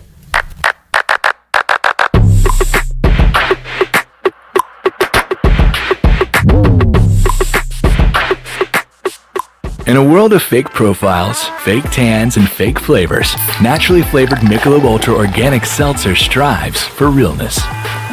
It's USDA certified organic, with no sugar or carbs, and only 80 calories. So the only thing touching your taste buds is organic, refreshing, and delicious.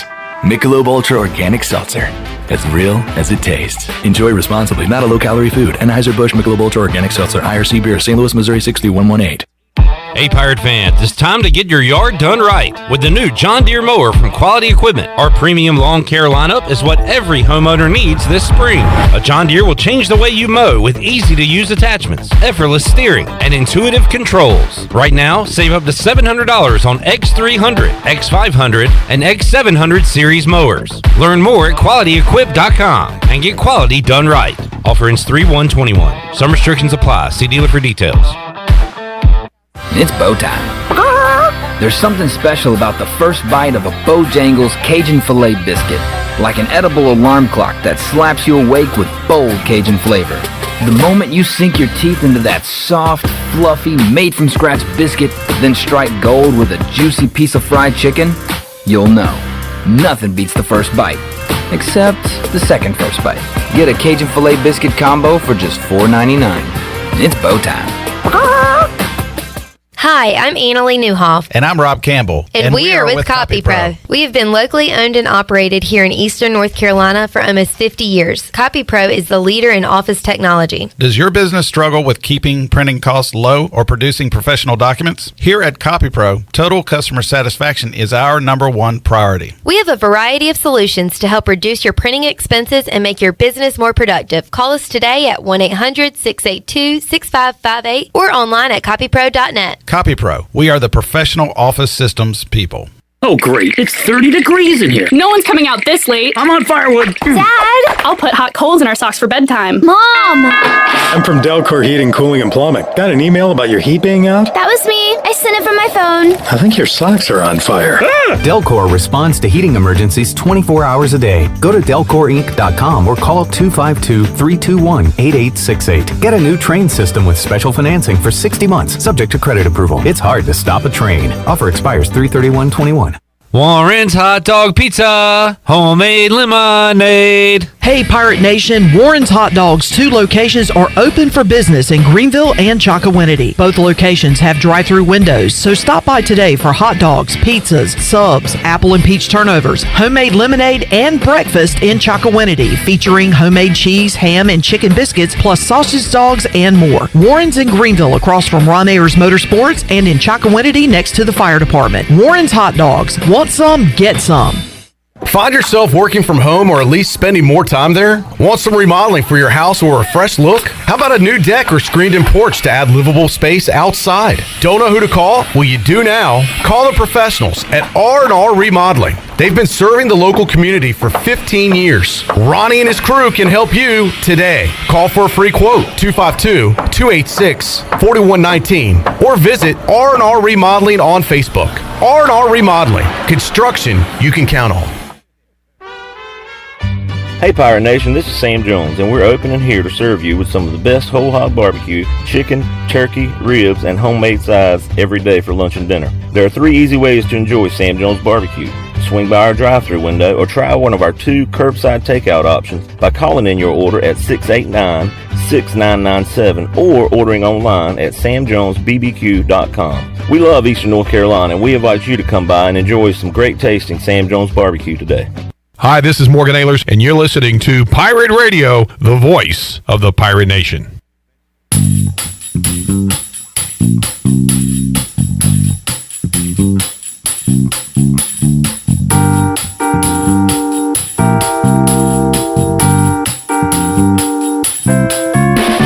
You're listening to Hour 2 of Pirate Radio Live. Now, back to the show. Welcome back. For the latest breaking news, interesting stories, and awesome contests that can make you a winner, be sure to follow Pirate Radio on our various social media.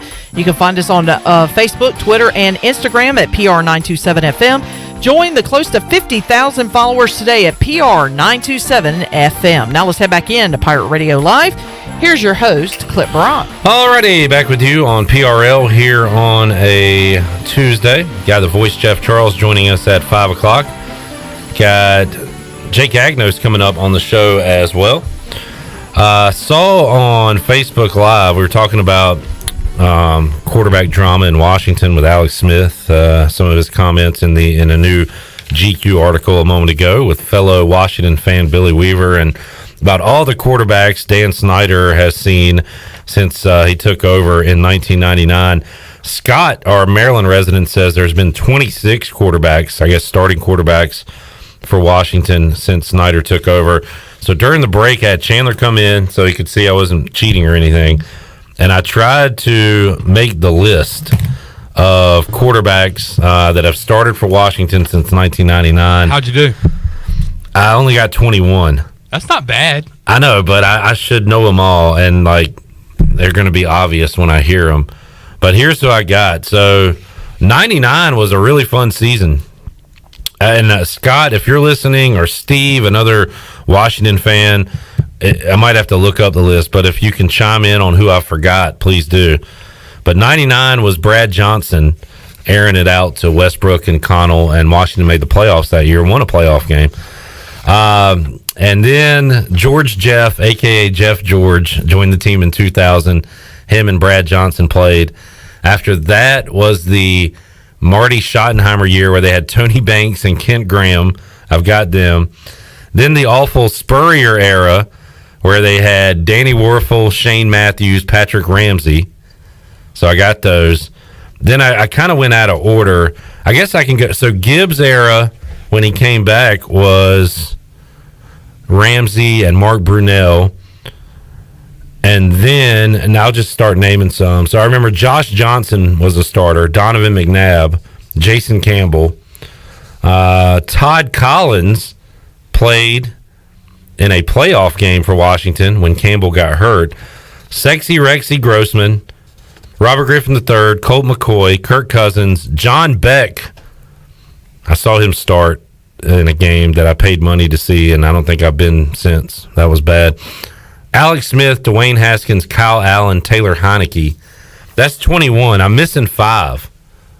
Who am I missing? They're probably obvious, but did you mention Donovan McNabb? Yeah, I mentioned McNabb. I can probably Google and find out. Did Kerry Collins play one year? No, he was with the Giants. Oh, that's who I was thinking. For some reason, I had him as a football team member. I'm really going to upset myself looking Did at Danny this. Warfel go? Yeah. Did he go to Florida? Yeah, he was a Heisman So was Trophy that a winner. connection with Steve Spurrier? There's one. Yeah, he brought in him and Shane Matthews, former Florida quarterbacks. Wow. And they sucked. Tim Hasselback, I should have got that. Brother of Matt is one of them. I didn't know that. So that's one that I forgot. Let's see. Josh Johnson. The Sanchez, Mark Sanchez was one. Oh, yeah. He started a Monday night game. The Washington Redskins at the time were playing the Tennessee Titans in Nashville, and I remember sitting there watching warm-ups and forgetting that Mark Sanchez was a quarterback for the Washington Redskins. That's the guy I couldn't remember between Alex Smith in 18 and 2020. Case Keenum, forgot all about him. He is another one. I feel like I've named all the other ones. Oh, and Josh Johnson started that game that I went to. So for Washington? Yeah. Man, he was not good. Nope. His arm strength. Oh, the was terrible. Titans game? Yeah. Yeah, where it was like they could, if they'd have won that game, they were like still alive in the playoffs, and they were winning. That was a close game. Right, because Marcus Mariota got hurt, and Blaine Gabbert came in and played a lot of that game. So, I feel like I've named all these other guys on the list. Johnson, George, yeah. So I guess I missed 3 names. that's not bad. Yeah, I know my crappy football team, that's for sure, and all the crappy quarterbacks they've had. All right. I'm kind of surprised that you missed Case Keenum. Yeah, I knew there was a guy recent that I was forgetting, and it was the Case Keenum era of Washington football. All right, East Carolina with a 2-1 lead right now as Duke has added one in the third inning. We'll keep you up to date on that and also talk about what's going on with Jeff Charles. The voice going to join us in just a little bit. Chandler, when I was talking to Weave and we were talking about all those quarterbacks, it makes me think about Mike Mullis and Packers fans out there, who have had Brett Favre and Aaron Rodgers since the early 90s. Yeah, that's it. That is nuts. And it's maddening, right? Yeah. I mean, the Panthers had a nice run with Cam. They had a nice run with Jake Delhomme, too, for years. So you've seen some decent quarterback play. Yeah, I mean, I guess I've only seen. I started watching. Were you too young for Delhomme? Yeah, I mean, Cardiac Cats. I watched the when I first started watching the Panthers in 2010. Got emotionally invested in 2011. So 2010 was the year we went 2-14 with Matt Moore at quarterback. And then we went obviously and got Cam Newton. 2011 was Cam's rookie. Was Cam's rookie year. Ron Rivera's first year as the head coach for the Carolina Panthers, and that's really kind of what started my emotional investment in the franchise. So you only had like one era, really. And see, that's the thing too, because when I saw a quarterback other than Cam Newton starting for the Carolina Panthers, I thought it was crazy. I haven't even thought about Packers fans that there's going to be a day that there's going to be a different quarterback back there for the Packers, and it's only going to be the third newest quarterback in like the past 25-30 years. Yeah. Between Brett Favre and Aaron Rodgers. And of course, you could say the same for the Patriots up until last I was year, thinking about the Patriots, where they had Bledsoe mid '90s to 2000-ish, and then Brady took for 20 over. years. Yeah.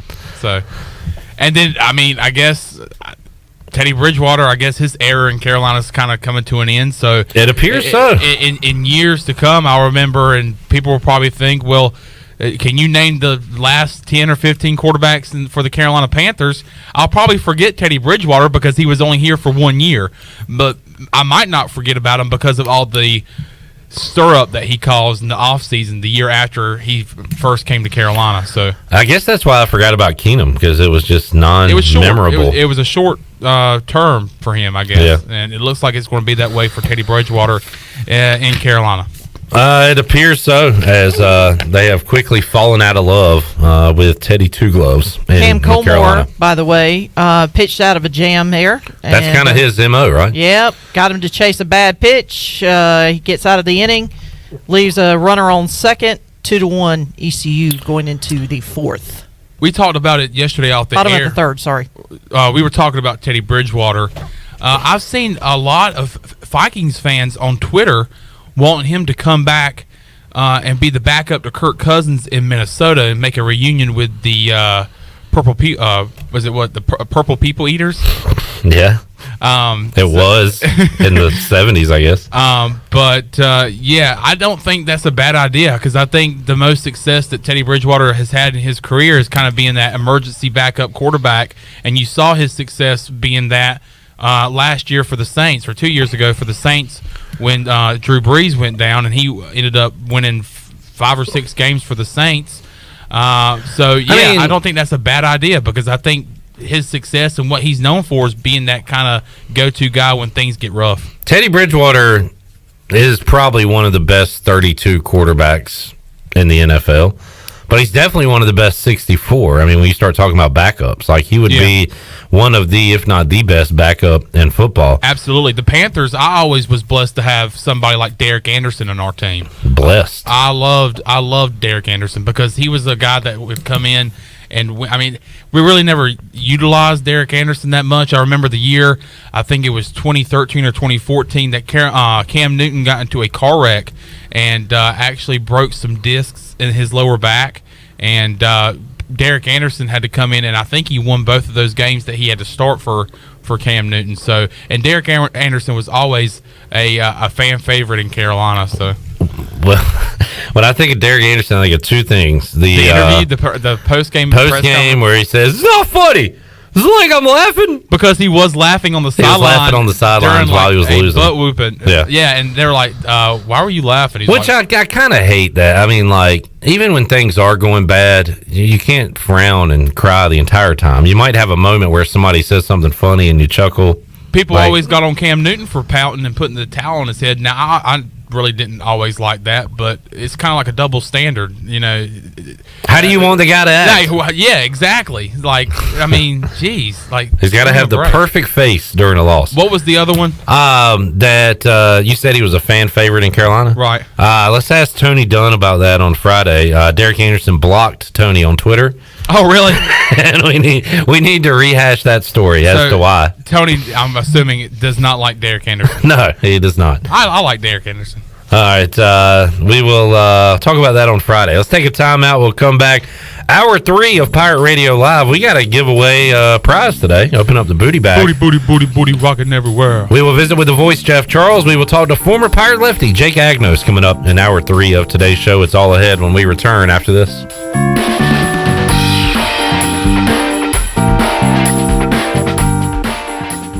Here with Mike Mullis from Fixed NC. And Mike, you were telling me the other day, people ask you all the time, I didn't know you did that. What does that mean? You know, anything that involves property damage repair, call us first. If it's your crawl space, you've got interior humidity issues, a water loss, your ice maker line breaks, obviously fire and smoke, everybody knows we do those. But anything that involves interior or exterior property damage, we're your repair experts. Mike, how can everybody get in touch with you? 252-999-0001 or fixednc.com. I can't think of anyone who doesn't love a clean car, but how often do you actually go to the car wash? Does it take too long, or maybe it's just not a very nice place? Tommy's Express changes everything. Our wash is bright, inviting, clean, and fast. I love the flat conveyor belt. So easy to pull onto, much smoother ride, and safer for my car. And when you join Tommy Club, you can wash as often as you like for one low monthly price. I save money and time. We're Tommy's Express. Tommy's Express Wash, now open on the corner of Greenville Boulevard and Red Banks Road in Greenville. With Domino's Carside Delivery, you can carry out any 3-topping pizza for just $7.99 without leaving your car. So you don't have to interrupt your kid's favorite song. And we'll all be friends just for one You can interrupt this, actually. Next time you carry out 3-topping pizzas for $7.99 each, try Domino's Carside Delivery. Just pull up to the store, check in online, and Domino's will bring your food to you contact-free. Carry out only. You must ask for this limited time offer. Prices, participation, and charges may vary. Excludes XL and specialty pizzas. Crust availability varies by size. Message and data rates may apply when using Domino's Carside Delivery. In studio today with Dr. Shondell Jones from Kinetic Physical Therapy. Dr. Jones, you guys can help people with any aches or pains. Yep, we sure can. As it's getting warmer, we know more people are outside, wanting to be more active, and we know spring sports are in play as well. And so if you've got a knee or ankle injury, whether it's just a strain or a sprain, we've got specialists there to treat the weekend warrior and the athlete. For more information, visit us online at kptonline.com or call us at 364-2806. North Carolina State Parks is proud to announce that they have partnered with the Hometown Strong program. Our visitor centers are now equipped with public Wi-Fi to help kids with school. Remote learning has become a critical public health measure in maintaining social distance and continuing to educate our young people. Take advantage of Wi-Fi and a hike at Goose Creek State Park or a day trip to the beach and access remote learning at Fort Macon State Park. For more information, visit hometownstrong.nc.gov.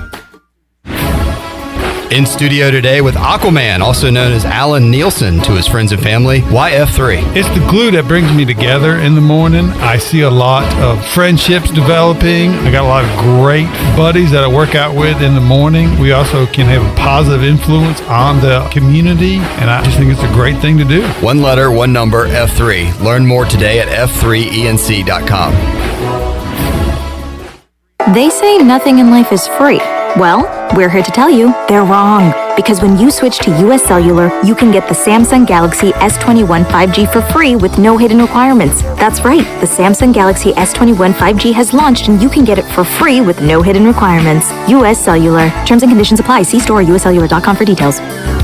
Does the idea of going to your local U.S. Cellular store make you feel a bit uncomfortable? Tired of the hassle of waiting and wearing a mask? Let Toby Williams and his outside sales team take away that worry. They will come right to your home or office and drop your phone off on the porch or at the front desk for you. Saving you time and worry is what the team at Cellular Warehouse is all about. Call Toby today at 252-799-7051 and let them help you with all of your wireless needs. Cellular Warehouse, your local U.S. Cellular authorized agent. This is Pirate Radio, WGHB Farmville, 1250 and 92.7 FM Greenville, WDLX Washington, 930 and 104.1 FM Washington.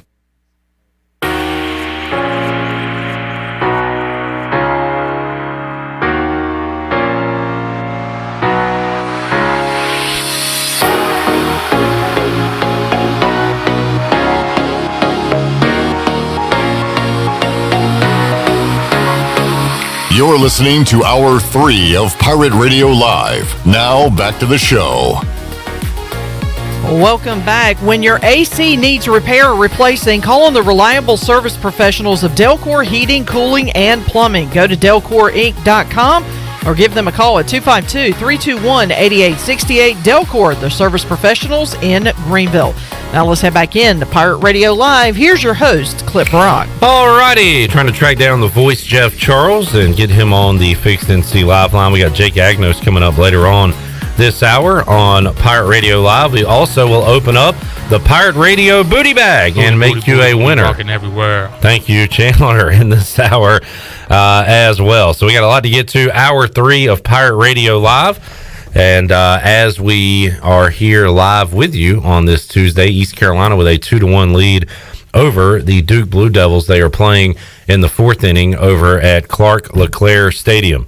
Let's look last night, by the way, we mentioned the Hornets losing. Hurricanes also losing to the Tampa Bay Lightning, but the Canes still playing great right now. and I think have the Lightning coming up again. I will check their schedule, but they played them and beat them in the previous game, lost to them on Monday, and now will be at Tampa Bay coming up 5:00 on Wednesday. So they'll turn around and play them right again. All right, let's head out to the Fixed NC Live line and visit with the voice, Jeff Charles. He joins us here today on Pirate Radio Live. Jeff, how you doing? Clip, I'm doing good. A little bit better than Pirate basketball these days. I was disappointed when we got the news last night the Pirates would not play the game Saturday at Tulsa. Clip, you realize that's 5 games in the month of February that the Pirates have lost. Hopefully they can still play these 2 home games the first week of March and play in the tournament in Fort Worth the second week of March, but this has been quite an ordeal the Pirate basketball has gone through. Yeah, Jeff, and if they are able to play next Thursday, that's that 9 o'clock game kind of stood out on the schedule when the schedule came out, 9 o'clock next Thursday against UCF. It'll be almost a month exactly without a basketball game for ECU. I asked Stephen Igoe in hour number 1, Jeff, and you're close to the program and talk to Joe Dooley and keep up with what's going on. You know, I asked him, are they kind of ready to fold up shop here, or are they, eager to get back on the court? And he said he felt like this team still has something to play for this season and wants to get back on the court and try to close out this regular season and hopefully go to a conference tournament and extend their season. Is that kind of the vibe you get, that even though they've had this long layoff, Jeff, they're still planning on and hoping to get back on the court and make something of this 2020-2021 season? They want to play, Clip. There's no question in my mind about that. They're basketball players, so they want to play basketball. Joe's a basketball coach, so he wants to coach basketball. So I do believe that they want to do that. Now, has there been a level of frustration? Absolutely, with everything that they have gone through. And so it's been a very tough year for them. It's been a very abnormal year, as we know. And not only from the COVID issues, but some guys have gotten hurt this year, and Tyree Jackson's out for the rest of the year, and Charles Coleman now has missed a bunch of games. Whether or not he'll be able to play, if the Pirates are able to play again here in another 10 days or so, not sure about that. So, it was a year that started out, Clip, as you remember, with a lot of optimism for this ball club because everybody had returned, and the feeling was that East Carolina was going to be better this year, and they got off to a really good start. They were 7-1 at one point. And then, of course, some losses started to pile up once they got into the conference season in January, and then had the great win over Houston just a couple of weeks ago, and they came in here, and they were a top ball club, a top 5 team in the country, and the Pirates were able to knock them off. And so there have been some bright spots this year, but then COVID hit, and it's just been one thing after another. It's been very, very frustrating for everybody involved, and when one of these kids tests positive for COVID, it just begins another whole ordeal as to whether or not you can practice, whether or not they can be around their teammates. It gets really complicated, Clip, and I don't know if anybody's really totally figured it out. And at the end of the day, you have so many people involved in making decisions, as it should be, because this is a complex issue. But it's just a very frustrating one as well. And I think all the coaches around the country pretty much feel the same way. I think they're all frustrated. They all want to try and play. But it's going to be difficult. I think it's going to be really interesting to see how this thing plays out as far as the NCAA tournament is concerned, playing all of these games in Indiana. It's going to be strange for sure. But there are some really good basketball teams out there, and I think the games could be good this year. But we're just going to have to wait and see, Cliff, how it all plays out. Jeff Charles joining us on the Fixed NC Live line. One thing that has not stopped during this process, Jeff, is recruiting. And Joe Dooley, Steve Rockerford, George Wright Easy, and Antoine Jackson recruiting players to come here to East Carolina. And Alexis Reyes, Tay Mosher, and Russell Felton, some fans excited about those guys. Pirates add another commit last week. They go north of the border, Jeff. Not unheard of, but pretty rare for ECU to go outside of the United States and go up to Canada and pull a basketball recruit. Marion Leston, 6'9", 190. He's a forward that can stretch out, and an athletic guy, according to Stephen Igoe. And what do you think about that, Jeff, going north of the border for an ECU basketball recruit?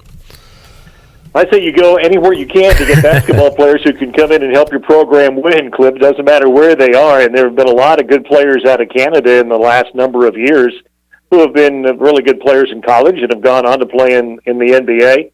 Hopefully this kid is a kid that can come in here and play. In fact, I asked Joe last night when I saw him off the air, I said, can this kid come in and play next year? And he said yes. So they are expecting him to come in and get minutes next year and be a contributor. So that's the good news. They've got, as you mentioned now, they've got 4 new guys coming into the program next year, and they're not done. I believe they're going to try as hard as they can to get a graduate transfer big guy to come in, and I really think they're going to be successful in doing that. So that would give them 5 new players coming into the program next year. So you do the math, and there will be some guys that are on the team this year that probably won't be back next year. But recruiting has been different this year too, Clip, because the guys can't go out, the coaches can't go out and see games. So they rely on tape and they rely on conversations with coaches from around the country, and it's just been abnormal in that respect as well. I think sometimes, Clip, because we get lost in the shuffle with all of this COVID stuff and the pauses that the Pirates have had, that, here's Jaden Gardner, Clip. He leads the American Athletic Conference in scoring. He's back at number 1 in the league in scoring. He's averaging 18.1 a game, and he's second in the league in rebounding now at 8.6 rebounds per game. If those aren't first-team all-conference numbers, I don't know what are. So I think Jaden will have a really good shot at making the first team this year, which I really believe he deserves. He's also 7th in the league in field goal percentage. He's 2nd in the league in minutes played. So he's really had a good year. Tristan Newton, we don't talk a whole lot about this, but he's the number 1 free throw shooter in the American. Tristan, 93.3% from the line, has been really, really good, and he's 6th in the league in assist-to-turnover ratio. And Tremont Robinson-White's been a lot better this year. Tremont's 8th in the league in assists. He's 10th in the league in three-point field goal percentage. He's gotten so much better shooting from the outside. He's shooting 37% now from 3. So, there have been some guys that have stepped up and done a nice job. And J.J. Miles, 10.4 game, is in double figures for this team, 19th best in the league. So, there have been a lot of guys who have had some pretty good years. Unfortunately, it just, again, we don't talk a whole lot about it here this last month without any games because there are no games going on to talk about. Yeah, talking recruiting with Igoe last week, Jeff, it almost felt like we were in the off season, and it's I hate to say it, but it's just so out of sight, out of mind. I really hope they can return to the court next week and try to finish this thing out. It'd be really exciting if they could be in the AAC tournament in a tournament format. Conference tournaments, by the way, Jeff. I saw Jeff Nadeau, who we talk a lot of college hoops with on the show, tweeted out the Horizon League has their conference tournament starting on Thursday. So the conference tournament, the madness, the mini madness, actually begins later this week. I was not aware of that, Clip. I'm glad you mentioned that to me. That's a really good league, too, in the Midwest. So you and I have had this conversation before on your show. It is just so difficult for people like us in the media and certainly for fans to stay up on what's going on. You just don't know when games are going to be played, whether they're postponed. And now, as you mentioned, here's a tournament coming up that nobody's talking about, that they don't even know that it is going on. And college football and high school football starting this weekend. So, everything's out of kilter. That's where we are. But, hopefully we'll get back in that routine again in the fall, if not sometime this summer with baseball. But certainly, hopefully, in the fall, we'll be back to some sense of normalcy for football. Jeff, we've got a Pirate Radio podcast coming up at 6 o'clock with the Press Box Gang, Troy D., Brian Bailey, Brian Meador, Billy Weaver. And we have a Pirate Radio podcast coming up soon with The Voice. And some of my favorite from the booth interviews in years past have been when you talk wrestling, Jeff. And you've had some great interviews. And you got another one planned, I know, for the future on a Pirate Radio podcast coming up. Yeah, I do, Clip. Thanks for bringing that up. Sometime in March, we haven't set a date for it yet, but we're going to visit with Action Mike Jackson.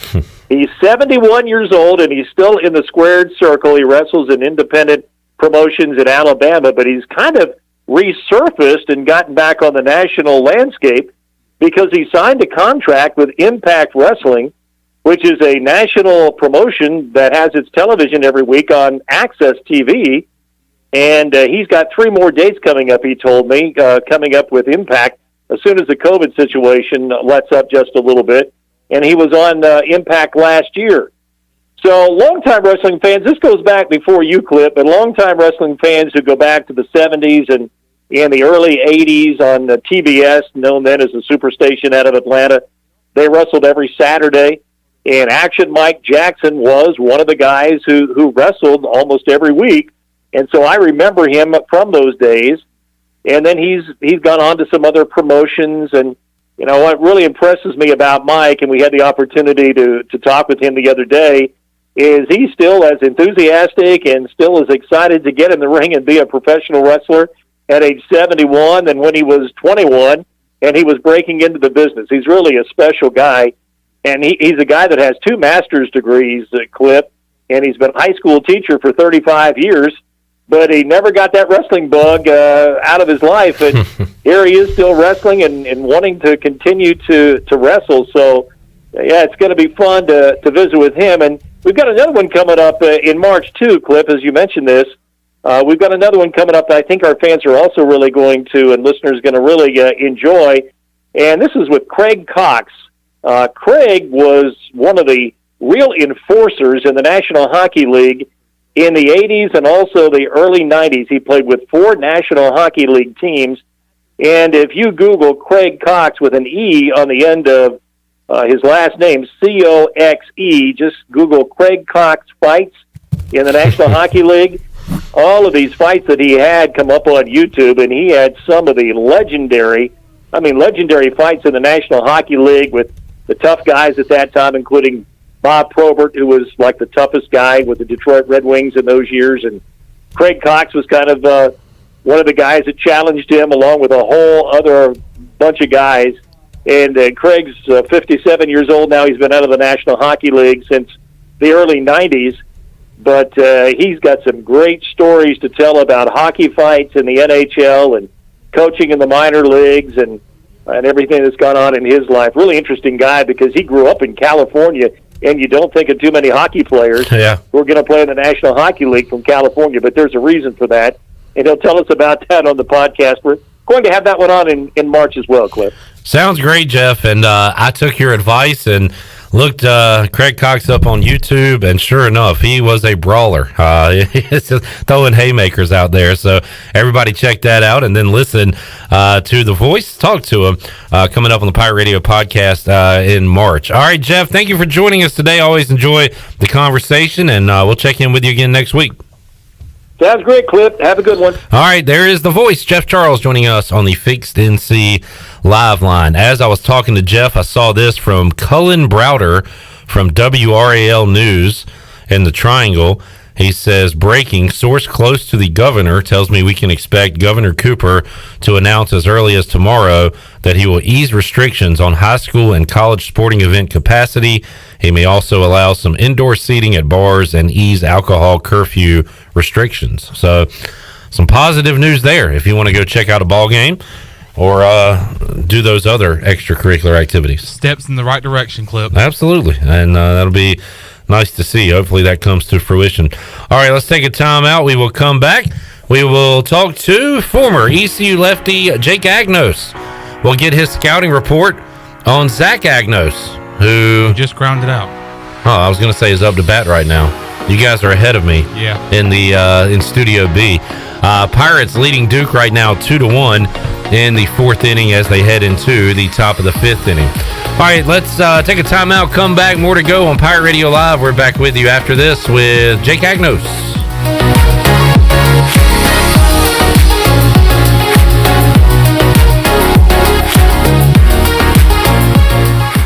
Hey Pirate Nation, this is Tom Brown from Brown & Wood Buick GMC Truck. We've been serving the Pirate Nation in Eastern North Carolina for 83 years. We have 4 brands, 3 generations, 2 showrooms, and 1 goal to make sure you leave a happy customer. This month at Brown & Wood, get a GMC Terrain. Take $6,000 off or $3,500 plus 0% for 72 months. As always, Brown & Wood is the home of the lifetime powertrain warranty for all make and models. We're located on Greenville Boulevard next to the Convention Center, or shop us online at brownandwoodauto.com.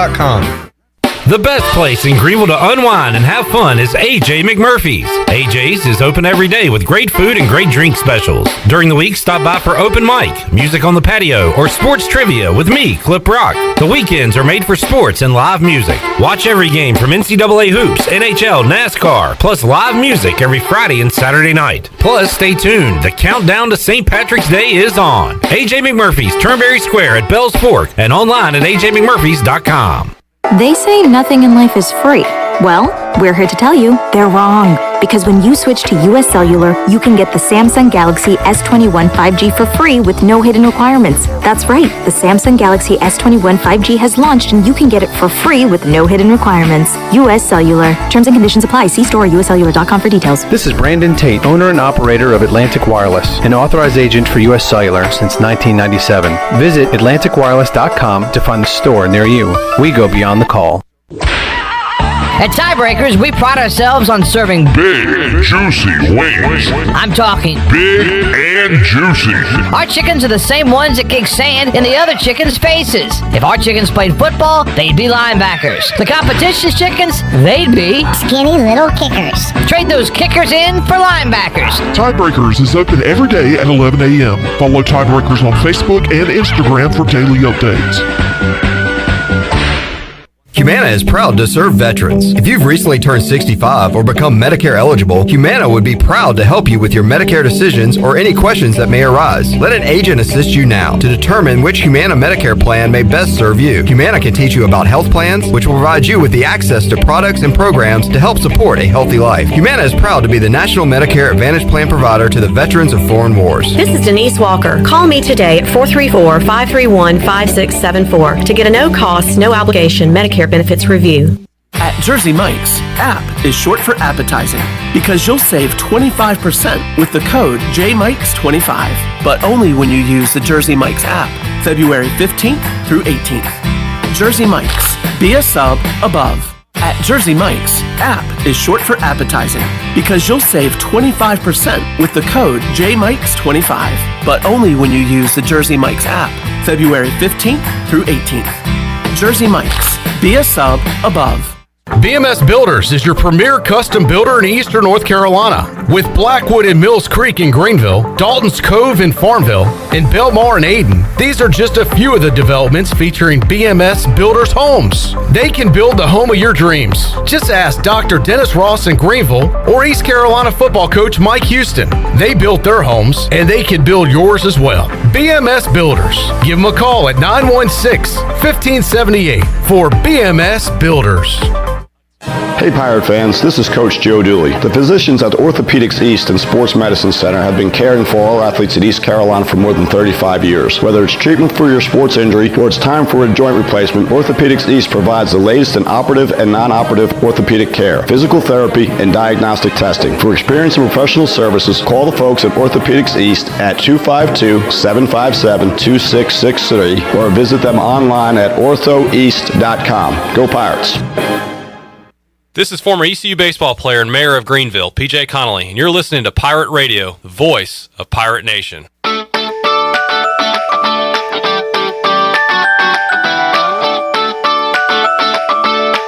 You're listening to Hour 3 of Pirate Radio Live. Now, back to the show. Welcome back. At Angel Oak, they continue to make customer service a number one priority. A local mortgage advisor is the key to your transaction success.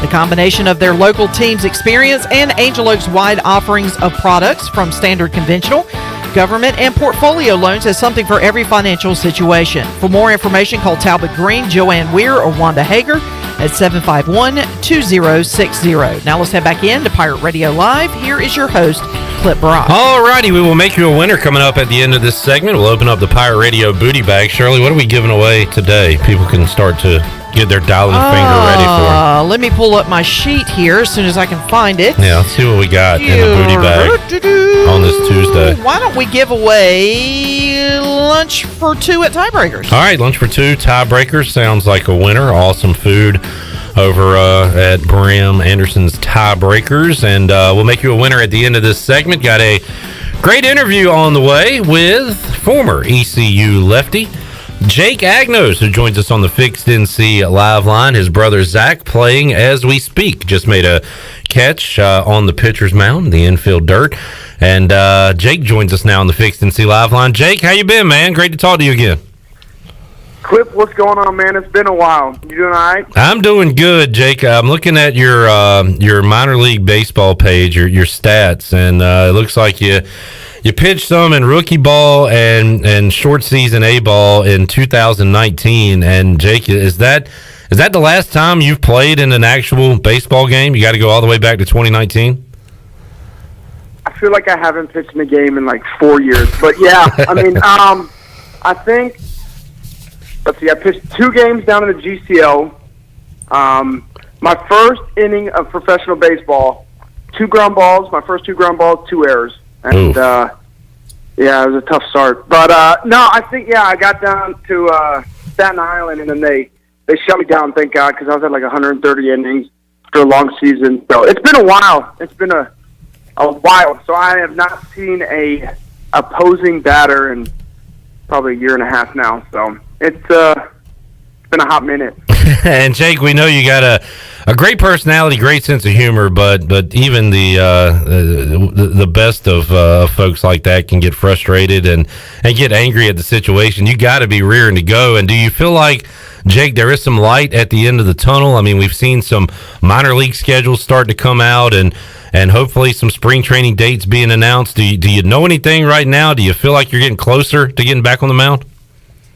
Yeah, for sure. You know, first thing I'm going to say is, you know, I need to get back and get another headshot taken because I'm down like 15, 20 pounds right now. So I looked at the picture I put out today and I was just like, geez, I need a new pick. So oh my God, you complained. I mean, I'm telling you, it's night and day. I'm 20 pounds lighter, so I'm a new man, and I'm looking at that picture just disgusted at myself. Well, you complain about the picture where you're hulking up, and I was like, okay, maybe I shouldn't put that one out there. Then we used a good one of you, and you complain about that one, Jake.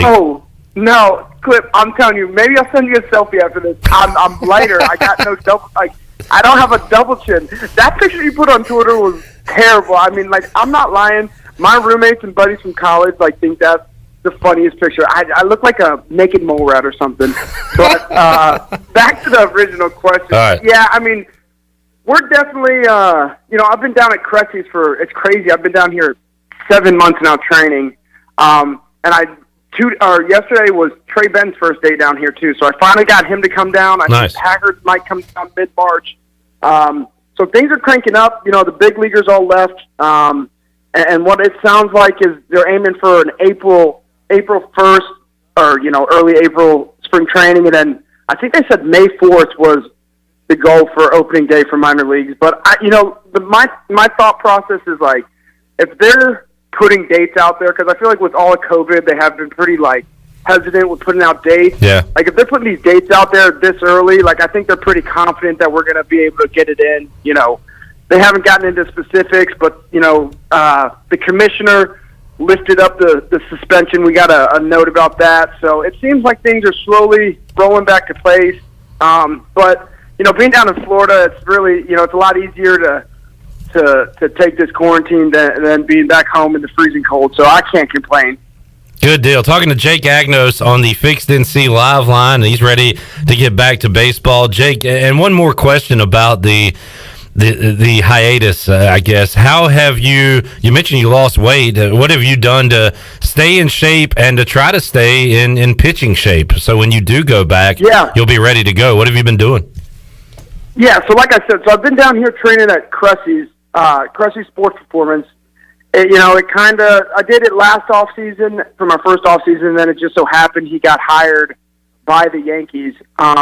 So you know, got a call from him in like June, and he was like, "Hey, you should think about coming down here. We'd love to get you down, and we think you benefit a lot." So came down, and fell in love with it, and you know, my body wasn't really where I wanted to be at, so I'd say like after Thanksgiving, I really made it like a point to eat healthier, and now guys think I'm more of an MMA fighter than a baseball player at the gym, which I take as a compliment. But yeah, I mean, I'm working out 6 days a week. I'm like 8 pens in now, feeling great. Velocity's really good.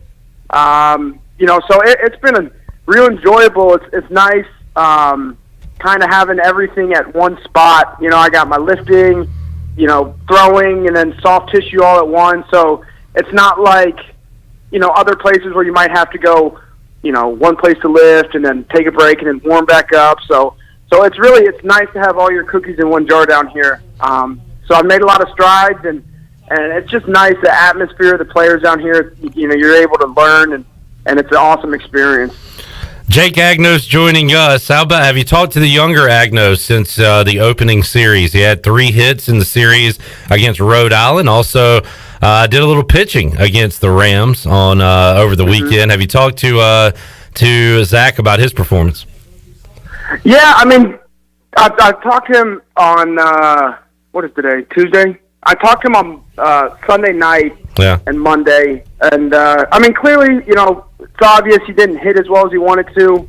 Had a really good fall in preseason, and I was back, with him in the quarantine, and his swing looked awesome, and it just looked like with the Rhode Island game, and even today, I'm watching the game right now, it's just like I don't know if he's putting too much pressure on himself. It's different when the lights come on and there's a different team, but at the end of the day, I told Zach, he's one of the most athletic, pure hitters on the team, and he squares balls up when he just does his thing, and balls will start to fall, so he doesn't have to do anything more. I think defensively he looks phenomenal, and then pitching, I know in that last scrimmage of the spring he looked real good. So, I think it's a few little adjustments, nothing major. I told him just to, keep doing what he's done because he's been successful, and not to try to change too much because, trust me, from personal experience, when he started trying to change too much, it doesn't go too well. So, no, I'm not worried about it. Zach's a kid that can make, pretty quick adjustments. So I think it's just a matter of a couple at-bats before he's back in the groove of things. Jake, your name came up. I think it was Ronnie Woodward and maybe a couple others even compared Carson Wisenhunt, a young Carson Wisenhunt, who we saw on Sunday, to a young Jake Agnos, the lefty.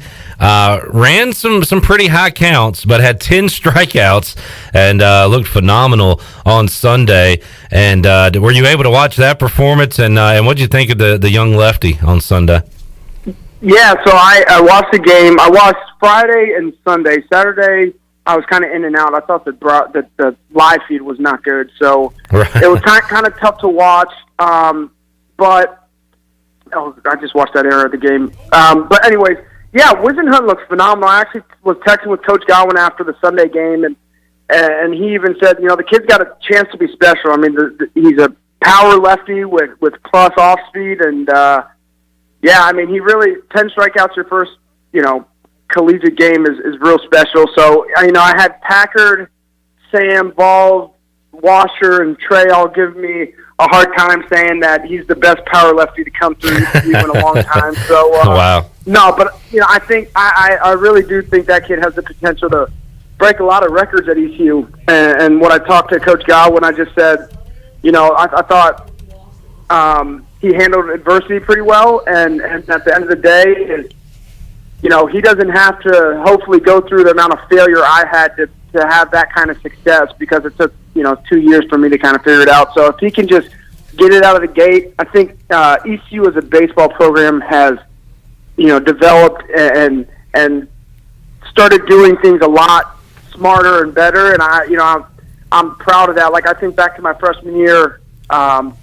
we didn't have bands, it was just things changed, the game's changed so much. So I'm hoping that from the teams and the success we've had in the past, we put them in a better situation to be successful. So now when these freshmen come in, they can break records and be impactful out of the gate and not have to go through the failures like me and other guys in my class tended to do. But it was fun to watch, and it's always nice to see a freshman come in and do that kind of thing, because it shows that the future is really bright. No doubt. For the baseball program. No doubt. Cliff Godwin continuing to bring in a lot of talent to the Pirate program. Going back to your brother real quick, Jake, are you jealous at all? We've probably talked about this before, but how often did you want to get a bat in your hands and show what you could do up there? I think Cooch Maynard got a couple of ABs, but how about you? You know what? Coach Godwin always told me if I threw a complete game shutout, I'd always get in that bat. And with the first 2 seasons, that didn't go too well. And then I guess, I was hoping he'd make an exception with the UConn game. I think that's why I was more mad, because I was about to go, complete game, and then he's going to give me at bat. But down here, I'm telling you, like some of my pitching drills are like outfield throws where they'll hit you ground balls or pop flies, and then you make throws to bases just to get more athletic. And I'm not lying when I say guys were telling me to go to the cage after and grab a bat and start swinging because it looks so natural. And then I'll do some football throws before I throw. And I feel like I'm, Mahomes out there. So I personally think I still got it.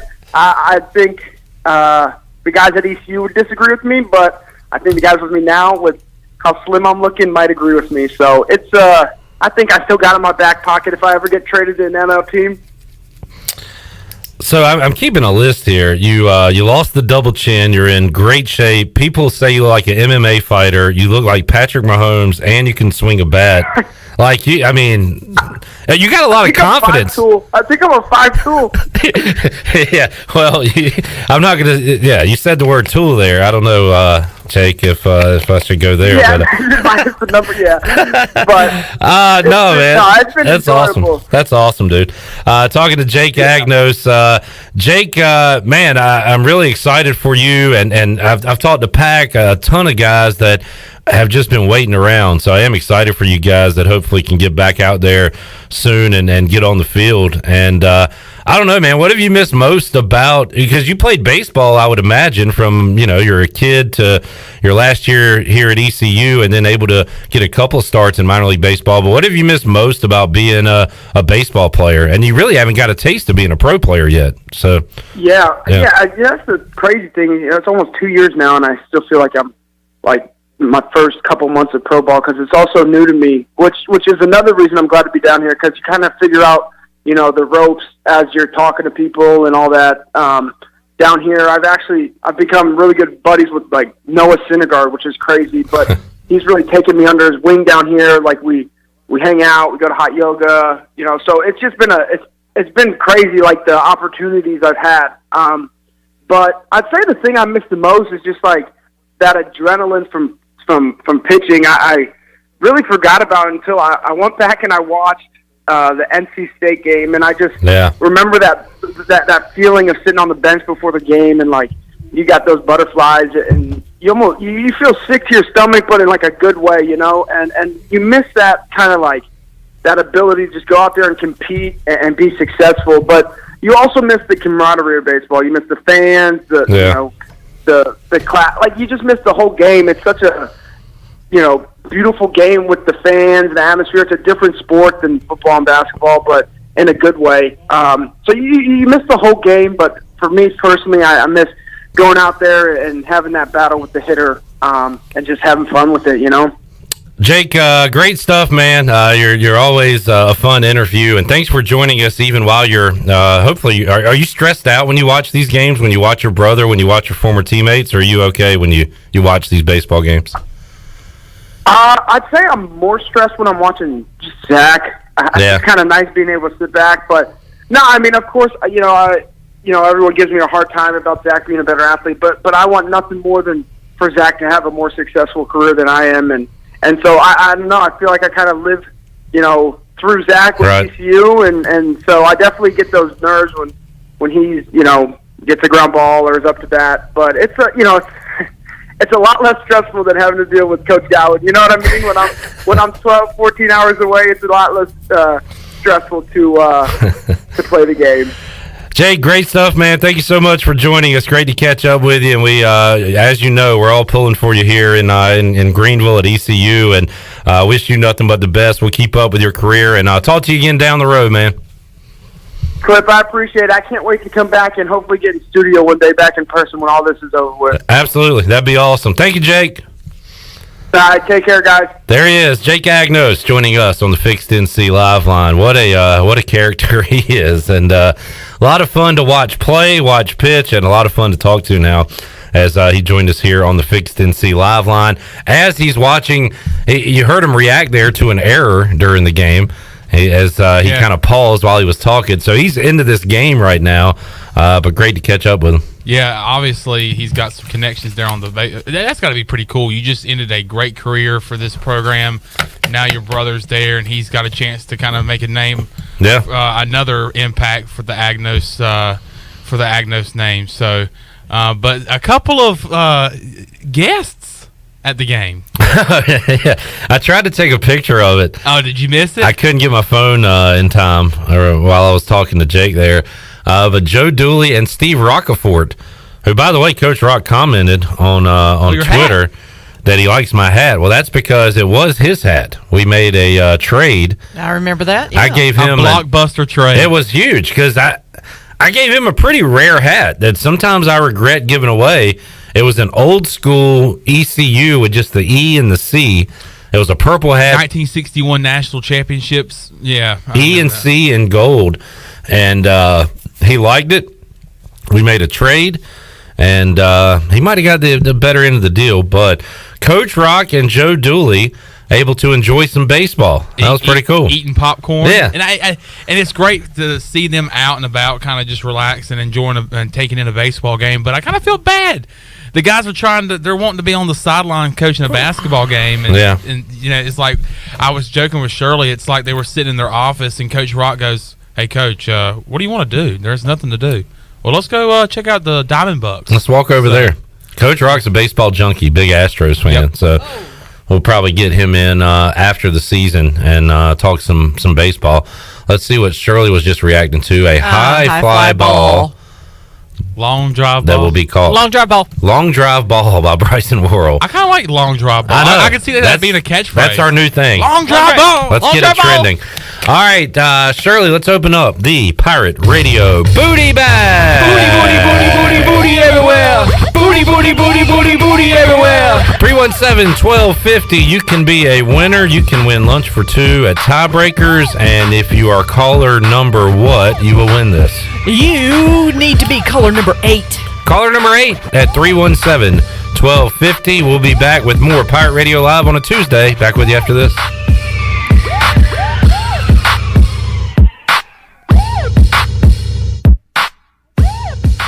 Did you know your small change can make a difference? The next time you visit McDonald's, please consider rounding up for the Ronald McDonald House. Your change adds up and can help many folks in Eastern North Carolina. Just $10 can provide a free night stay for families with sick children here in Eastern North Carolina and across the state. Just ask your cashier at checkout or choose to round up for RMHC when ordering through the McDonald's app. Thank you for visiting your local McDonald's owned by Dixon Foods and for your support of the Ronald McDonald House of Eastern North Carolina.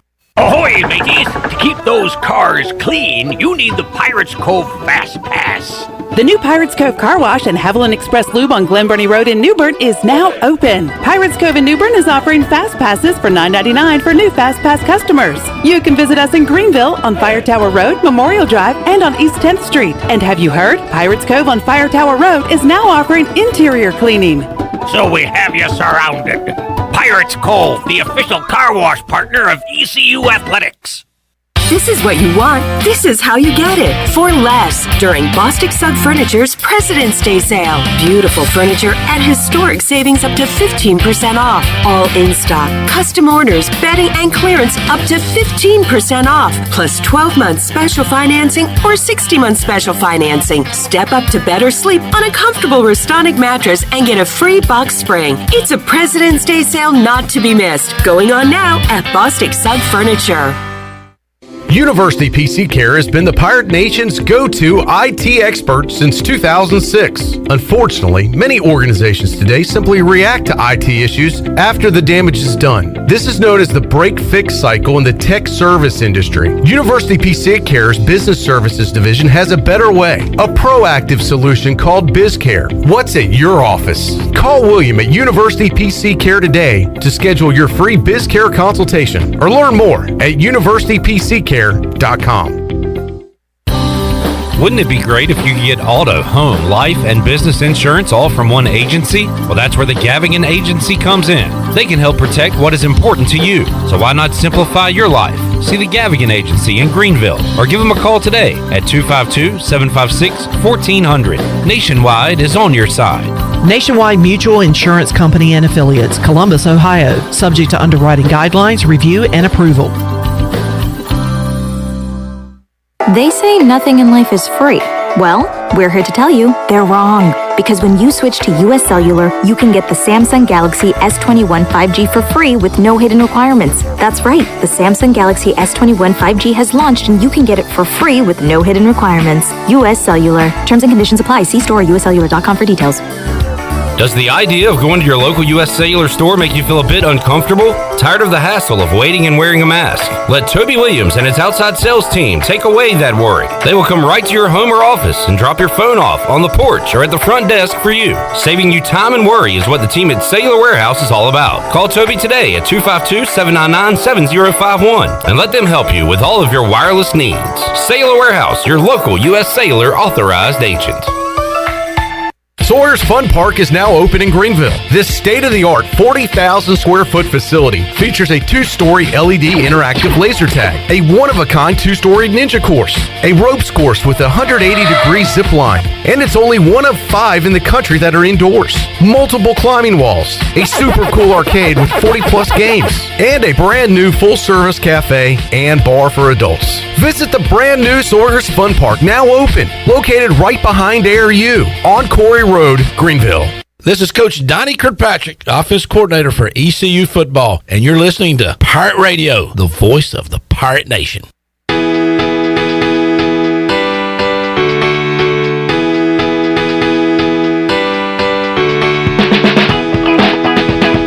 You're listening to Hour 3 of Pirate Radio Live. Now, back to the show. Welcome back. Quality Equipment is your full-service John Deere dealer with 27 locations to serve you. Quality Equipment is open in Winterville next to Sam's Club, or you can visit qualityequip.com to find the location near you. And congratulations to Bobby Swartz of Winterville. Picked up lunch for 2 at Tiebreakers. Tiebreakers is open every day at 11 a.m., and it's the best place to watch your favorite sports while enjoying the best wings in town, along with sandwiches, appetizers, cold beer, and more. Follow Tiebreakers on Facebook and Instagram for daily updates. Now let's head back in to Pirate Radio Live. Here's your host, Clip Brock. All right, Bobby Swords. It's like 2 Wu-Tang members combined. Bobby Digital, a.k.a. the RZA, and the Jizza, who had Liquid Swords out in the mid-90s. Great rap album. Well done, well done. Shirley, are you excited? Excitement time? Excitement time? Excitement time! You know, I mean, you're a sports fan. I am a sports fan. And for the first time ever, you'll get to see your alma mater play a football game? Is that true? That is correct. Yeah, coming up Saturday. Coming up on Saturday, I forget what time kickoff is. I need to go back. 2 o'clock. Thank you. From Electric Supply Company Field at Truist Stadium. Yeah. On the campus of Barton. In beautiful Wilson, North Carolina. The Barton College Bulldogs return to the gridiron after 70 years to take on Erskine College.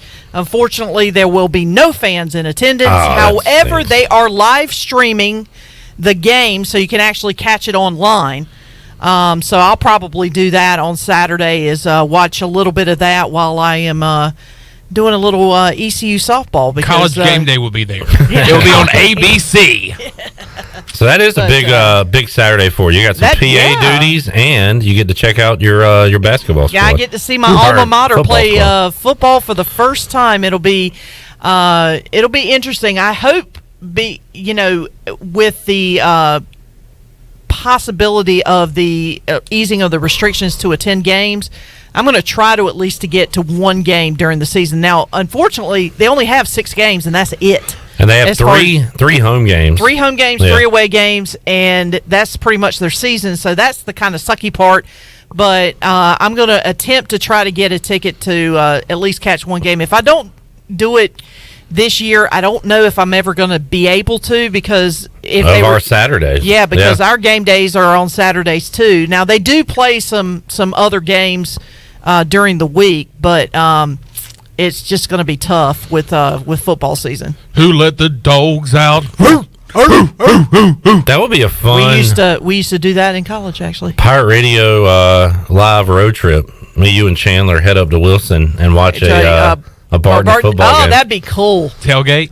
Yeah. Yeah. Are you kidding me? There's a Parker's. I haven't tailgated in 15 years due to doing the pregame show. Yeah. There's a Parker's in Wilson. Yes. Hey, we'll get Parker's. Get some boneless wings. I like tailgate. This. I like this idea. I still know a few folks on campus, so that are still there, even after all these years of being gone.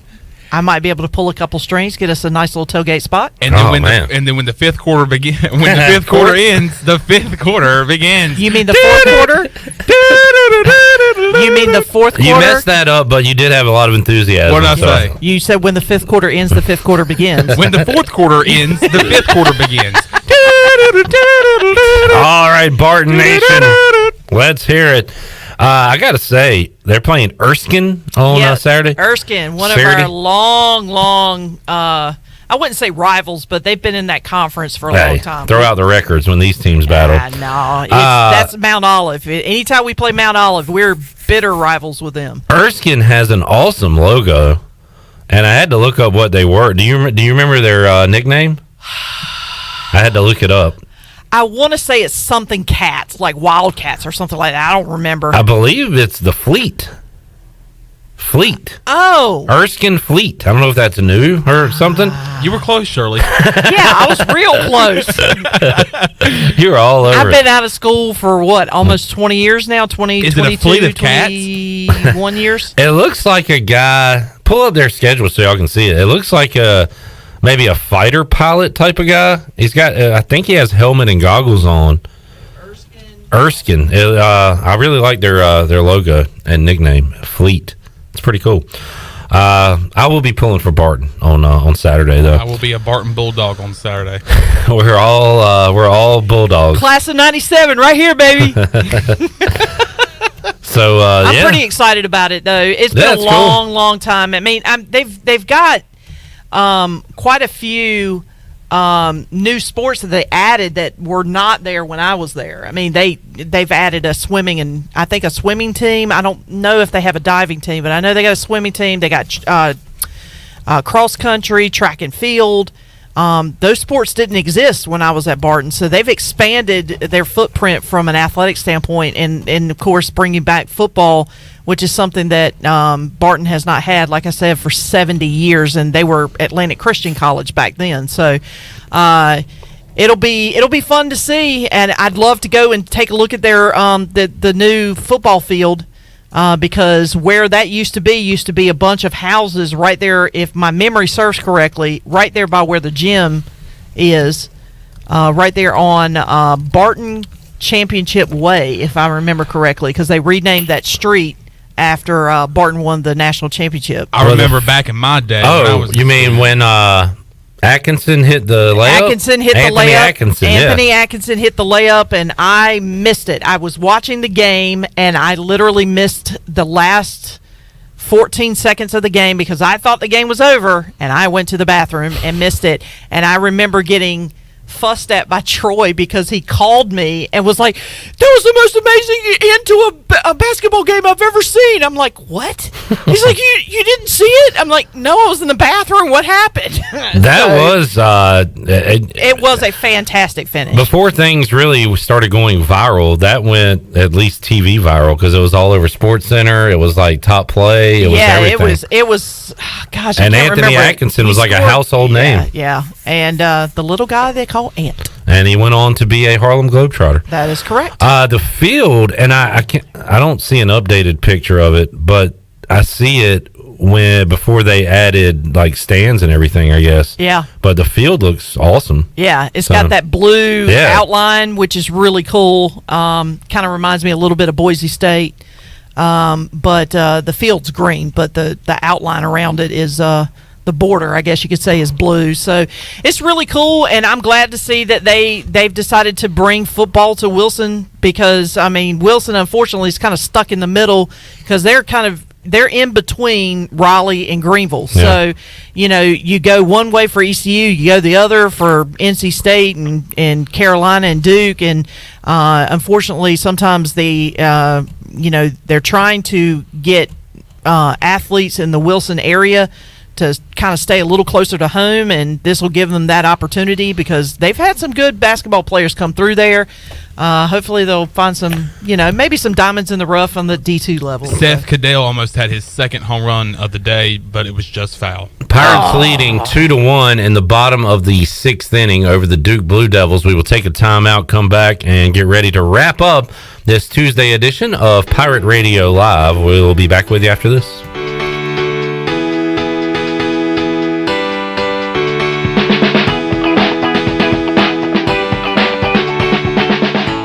In sports, if you think joy only happens after you win, think again. Look at the world's most successful athletes like Serena Williams, Brooks Koepka, and Alex Morgan. They don't spend all their days grinding away. They take time to enjoy themselves, like getting together with friends over a Michelob Ultra, because they know that happiness is the key to winning, and that joy is the whole game, not just the end game. Michelob Ultra. 95 calories, 2.6 grams of carbs. It's only worth it if you enjoy it. Enjoy responsibly. AB Michelob Ultra Light Beer, St. Louis, Missouri. National Signing Day has come and gone, but that doesn't mean the recruiting news cycle is stopping. In fact, the Pirates still have their sights set on top targets in the transfer portal and have already turned their attention to the 2022 class. HoistTheColors.net has the latest on EC recruiting from a football perspective, and we also cover basketball and baseball commitments like no others. Sign up now and get your first month for a single $1 to get the latest scoop on your favorite Pirate teams, along with in-depth baseball and spring football coverage in the months ahead. HoistTheColors.net.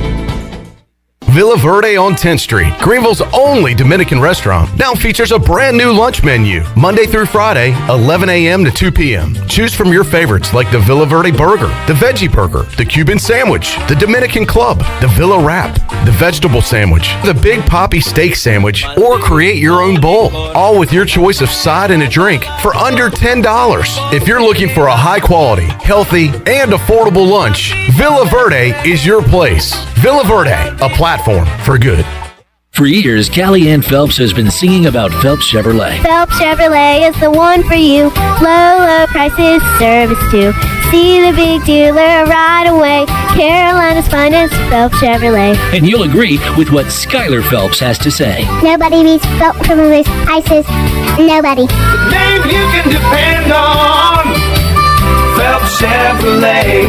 Get you one. Find new roads with Chevrolet. Then come find yours at Phelps Chevrolet in Greenville. The Rick House is Eastern North Carolina's premier American-styled restaurant and bar. Join us at the Rick House for mouth-watering steaks and the best burgers around. Check out the spicy mahi risotto or the bourbon pecan salmon. Wednesday night is date night. 2 salads, an appetizer, a bottle of wine, 2 entrees, and a dessert for just $55. Thursday is ladies' night with $5 martinis and special apps. The Rick House, American Provisions and Spirits, 710 Red Banks Road beside the bowling alley in Greenville. The Rick House. Did you know time spent outdoors can help improve your children's health and bring balance to their life? The Outdoor Heritage Advisory Council invites you to join the Patch program. This program is for any child under the age of 16 and includes activities like fishing, hunting, and hiking. These are just one of the many ways you can earn the exclusive patches from the Outdoor Heritage Council. For more information on how to sign up and get your adventure started, visit outdoorheritage.nc.gov. Here today with PD, also known as Brian Meyerhofer to his friends and family, YF3. Waking up this early in the morning isn't easy, but when you're coming to meet a group of guys that you have so much respect for, it makes it a little bit easier to not hit snooze on that alarm clock. I was looking for some way to sort of diversify my workout portfolio, and this is a great opportunity to not only do something different every day, but to meet a bunch of great guys in the community. And you want to perform at your best every day, but even when you're not, this group of guys is going to be here to help push you and help you reach your best every day. One letter, one number, F3. Learn more today at f3enc.com. I can't think of anyone who doesn't love a clean car, but how often do you actually go to the car wash? Does it take too long, or maybe it's just not a very nice place? Tommy's Express changes everything. Our wash is bright, inviting, clean, and fast. I love the flat conveyor belt. So easy to pull onto, much smoother ride, and safer for my car. And when you join Tommy Club, you can wash as often as you like for one low monthly price. I save money and time. We're Tommy's Express. Tommy's Express Wash, now open on the corner of Greenville Boulevard and Red Banks Road in Greenville. This is East Carolina assistant basketball coach Steve Rockford, and you're listening to Pirate Radio, the voice of the Pirate Nation.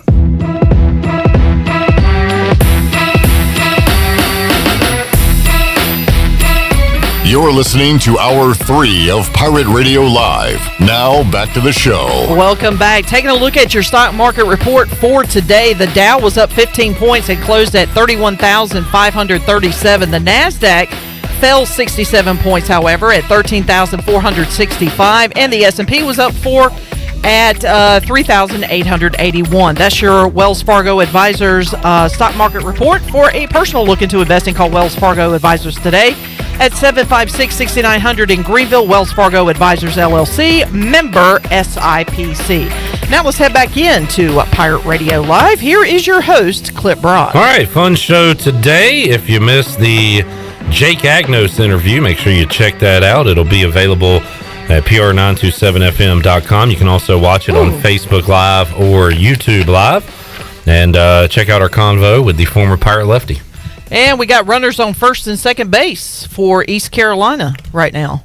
2-1 the score. Pirates leading the Duke Blue Devils. Couple of top 25 teams in action. And depending on where you look, it looks like they are using the D1 baseball rankings on this ESPN Plus broadcast because it says the Pirates are 22nd and Duke is 25th. If you look at the Baseball America rankings, Duke is 11th in the country. So, again, it's week 2, I guess, week 1 of college baseball. So the rankings don't mean much right now, but it kind of shows you how, first of all, how many rankings there are, and secondly, how different some of those are. Yeah, no kidding. And I was just, Chad Moore just tweeted he failed again. Well, Chad, he was caller 2 and 5. You are our lovable loser, so thank you for trying.